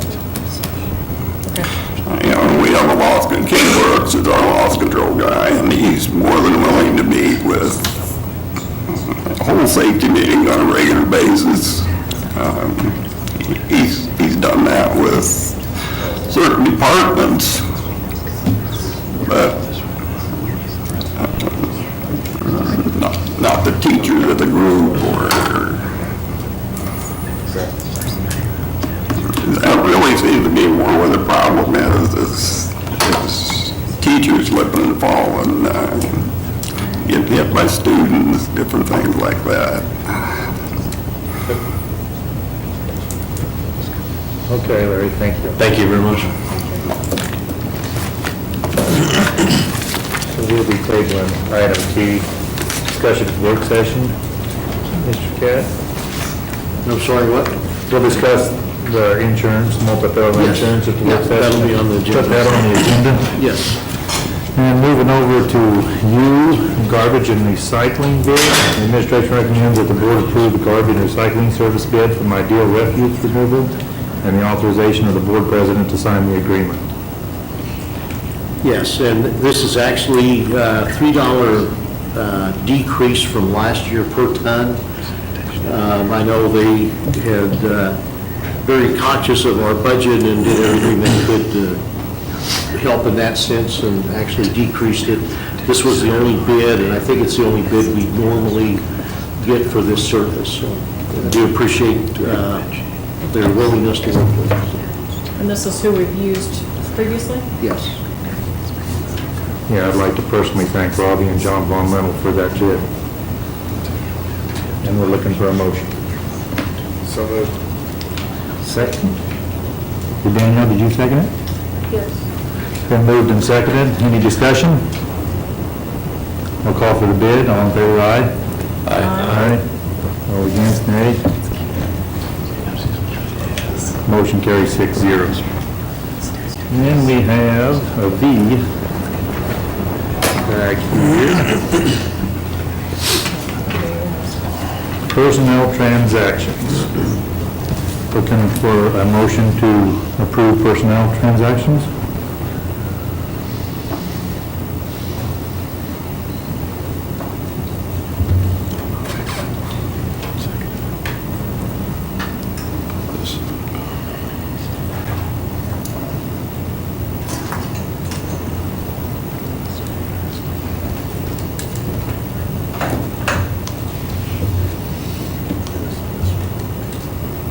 I guess we don't have a motion to approve personnel transactions, Dean. I mean, is there, we need to approve, So I was just looking to see if there's, what else was on there. I don't see anything. It's under itself. go back to the agenda page.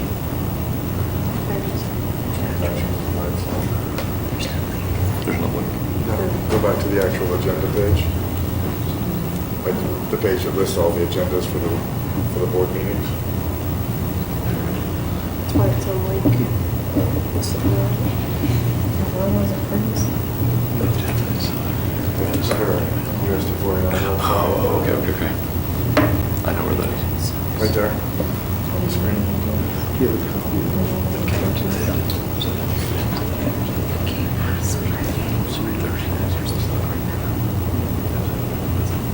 So you do other most critical ones then, the leaves, the resignations, and the leaves, transfers, and terminations.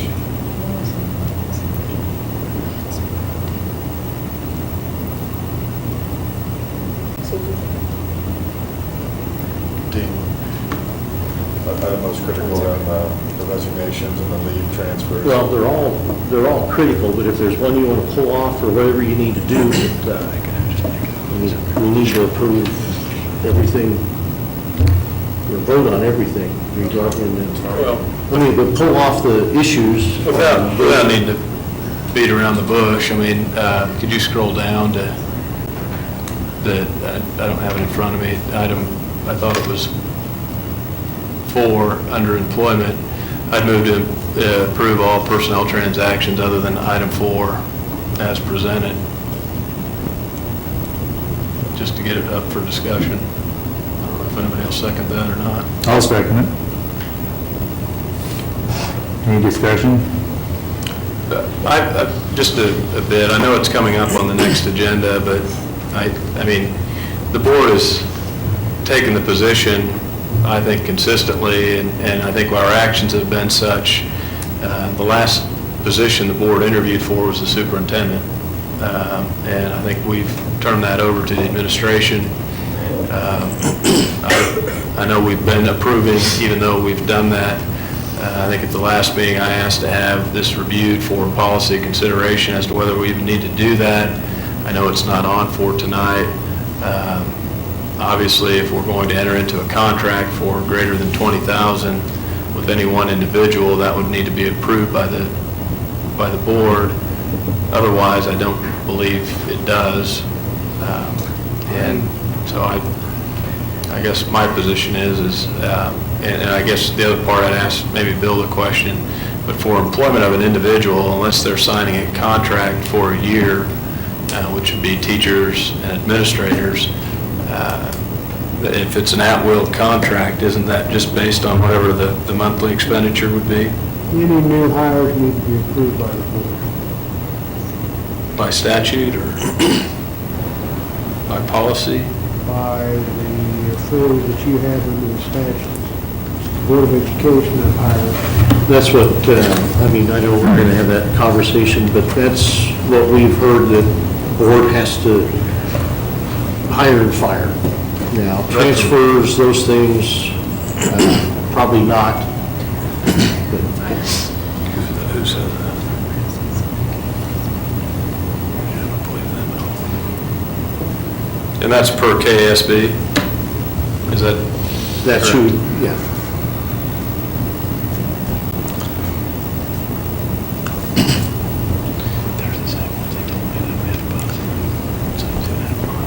Would that answer that, Greg, or? Well, answers Part of it. for me. I mean, I don't know. I mean, I don't want to challenge them because I haven't done it or looked at it myself, but I mean, they were also the ones that told us that on the busing issue, that they were under the assumption that you had to bus anybody outside 2.5 from school, and later told us, or told me that that was wrong, so. But, I mean, So as we have it now, we're approving all transactions except for line item 4. Is that the motion that's on the I table? guess part of my issue that I'm looking at on this, or that I'm struggling with, is the fact that, we basically brought in a director for that position, Rusty, technically had approximately a savings of around $10,000 versus which we were paying the previous year. We're now up to $119,000 between those two positions, and I understand we are saving some money on that, but I guess with the way I'm looking at this, I just as soon put that money to bring back one of the 3 elementary school teachers that we've cut, especially with everything else going into there. So absolutely nothing against the people that are on this list, but I have a hard time, like I said, we had one person in that position before. I don't feel that we need 2 people at that high of a pay scale for that particular position. Again, nothing against the people that are on the list, but that's the way I'm looking at this.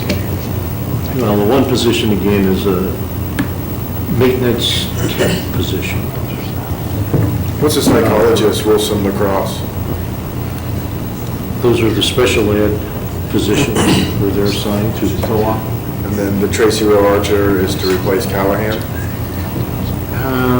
Is that who she's replacing? And then Amber is replacing Gabriella?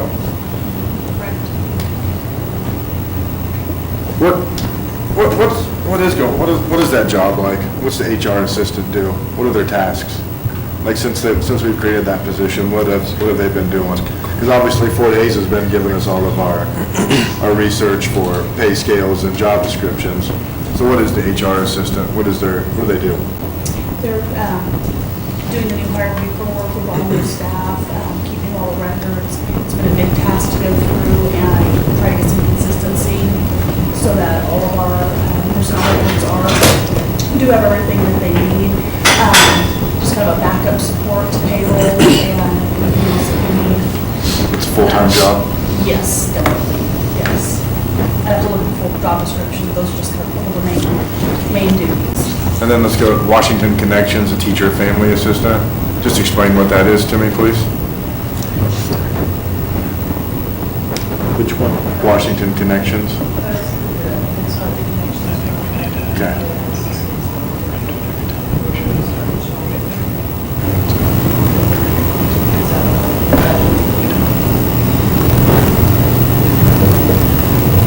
So we've got special education and Head Start. I mean, those are 2 of those jobs, which is separate from technical general fund money. Because correct? Kind of a roundabout way of saying it. Everything else on there is going to be general fund.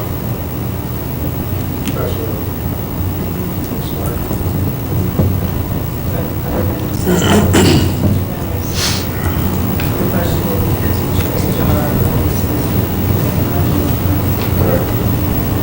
building systems maintenance technician will come out of general fund, or excuse me, out of capital outlay. Going in, salaries and benefits out of capital outlay. And janitors are paid out of general fund. Well, I don't know if we had consensus, but we have discussed, and Greg just mentioned, that we have hired Dean and given him the authority to hire and interview for these positions.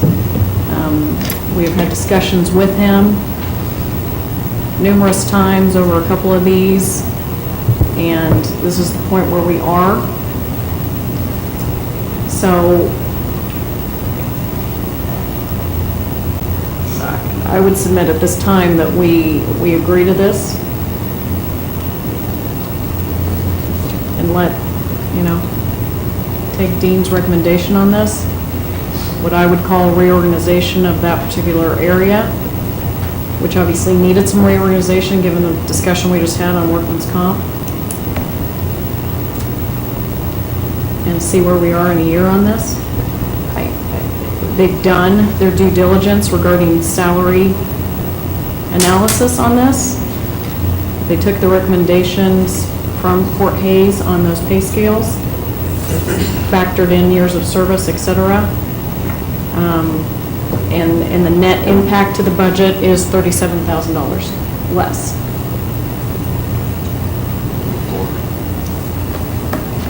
I mean, once it all shakes out, we have $37,000 less. 34. 34, sorry, 34.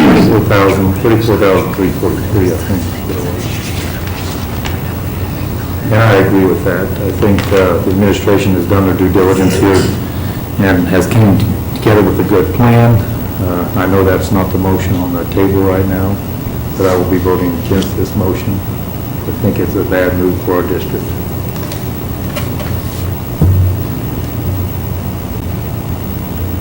Any more discussion? Go ahead. No. Well, at the board retreat,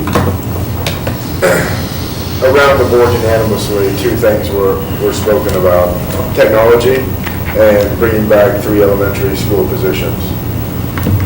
The LOB failed, which I don't think should have came as a shock, and quite honestly, as not just a board member, but as a tax-paying, somewhat law-abiding citizen here, I'm not, no disrespect, but a little bit, I'm not 100% convinced that we have done all that we can. After some of the things we discussed in executive session, I am not comfortable with the way that the pay scales were considered, especially in light of the situation with the district. And I have got some reservations and some questions right now. I do. I am not comfortable with some things that are going on.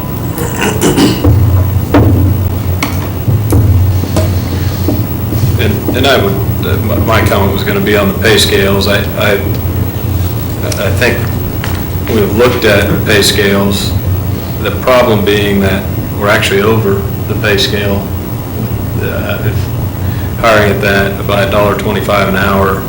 And I don't want this, I know it's probably for those affected, it's going to look like a personal attack on an individual. It has absolutely nothing to do with the face. No. It has to do with the policy. And I have that same concern. My position is I'm not comfortable. I'm probably going to abstain just from the fact that I think we've done that. I think we've taken a position on that, and I think that's where we're at.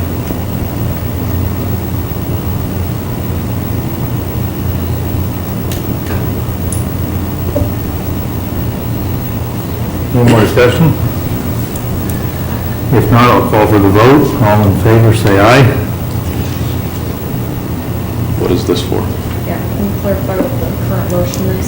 Greg made the motion to approve all transactions except for line item 4, the hiring back of Francis Hammerson.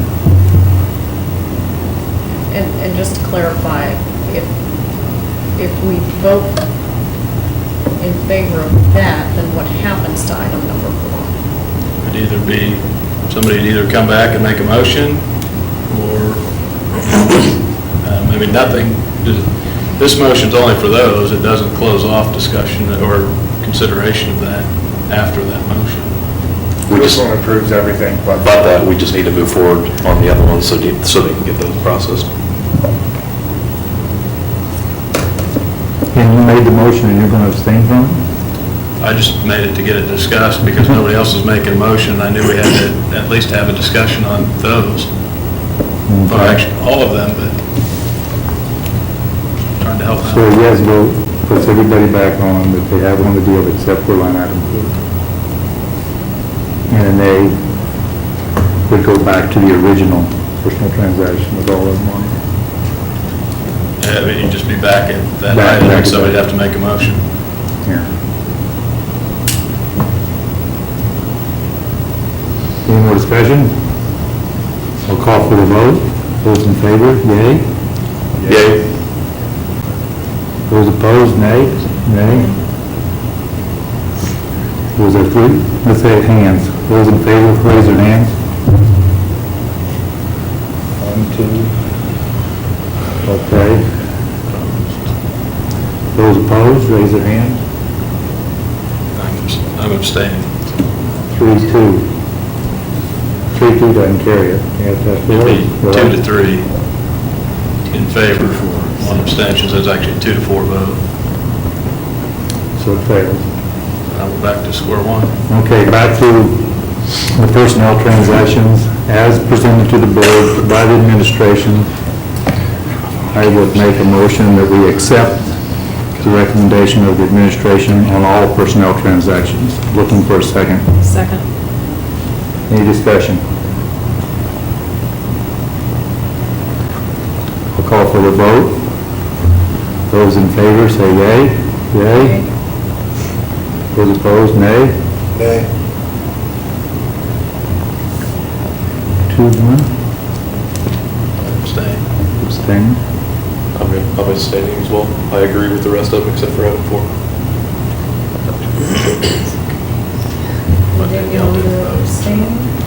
No, I said you would. So we have 3. So we have 3, 4, and 1 against. 3, 4, 1 against, 2 abstentions. You need a majority of the full board. I ain't gotta have 4. That's 4. We have to have 4. So Dean, we can move forward without doing something here, correct? Can I ask a question? Yes? Can I meet with you guys for an executive session about this?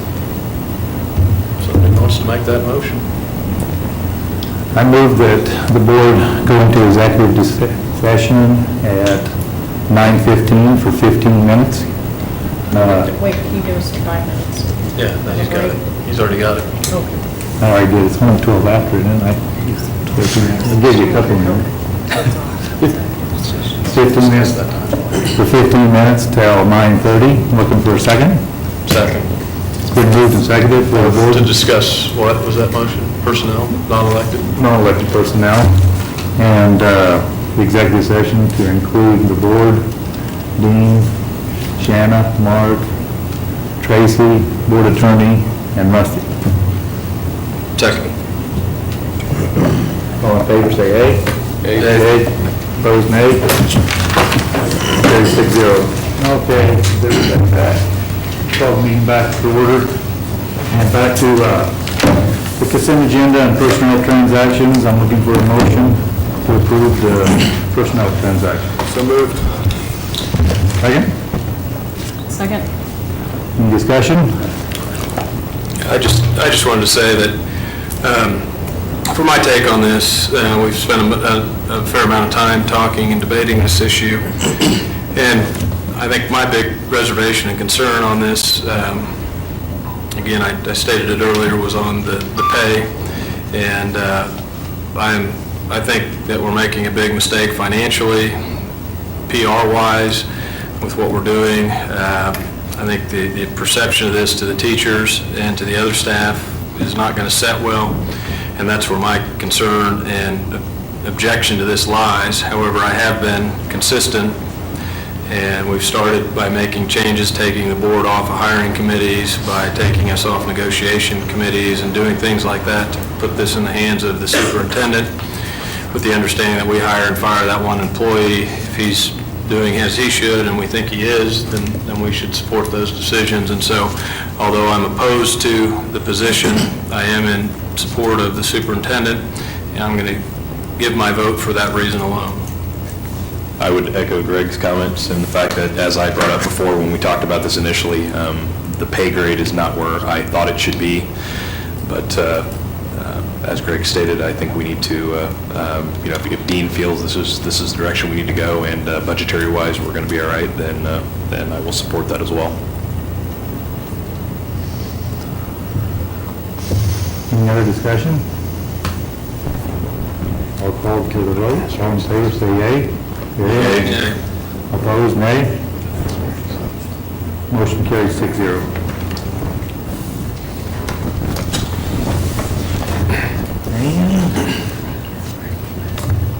Discussion by board members and agenda requests. Do you have any agenda requests? I have a couple. Two things. The signature on checks, is that on for next meeting? Okay.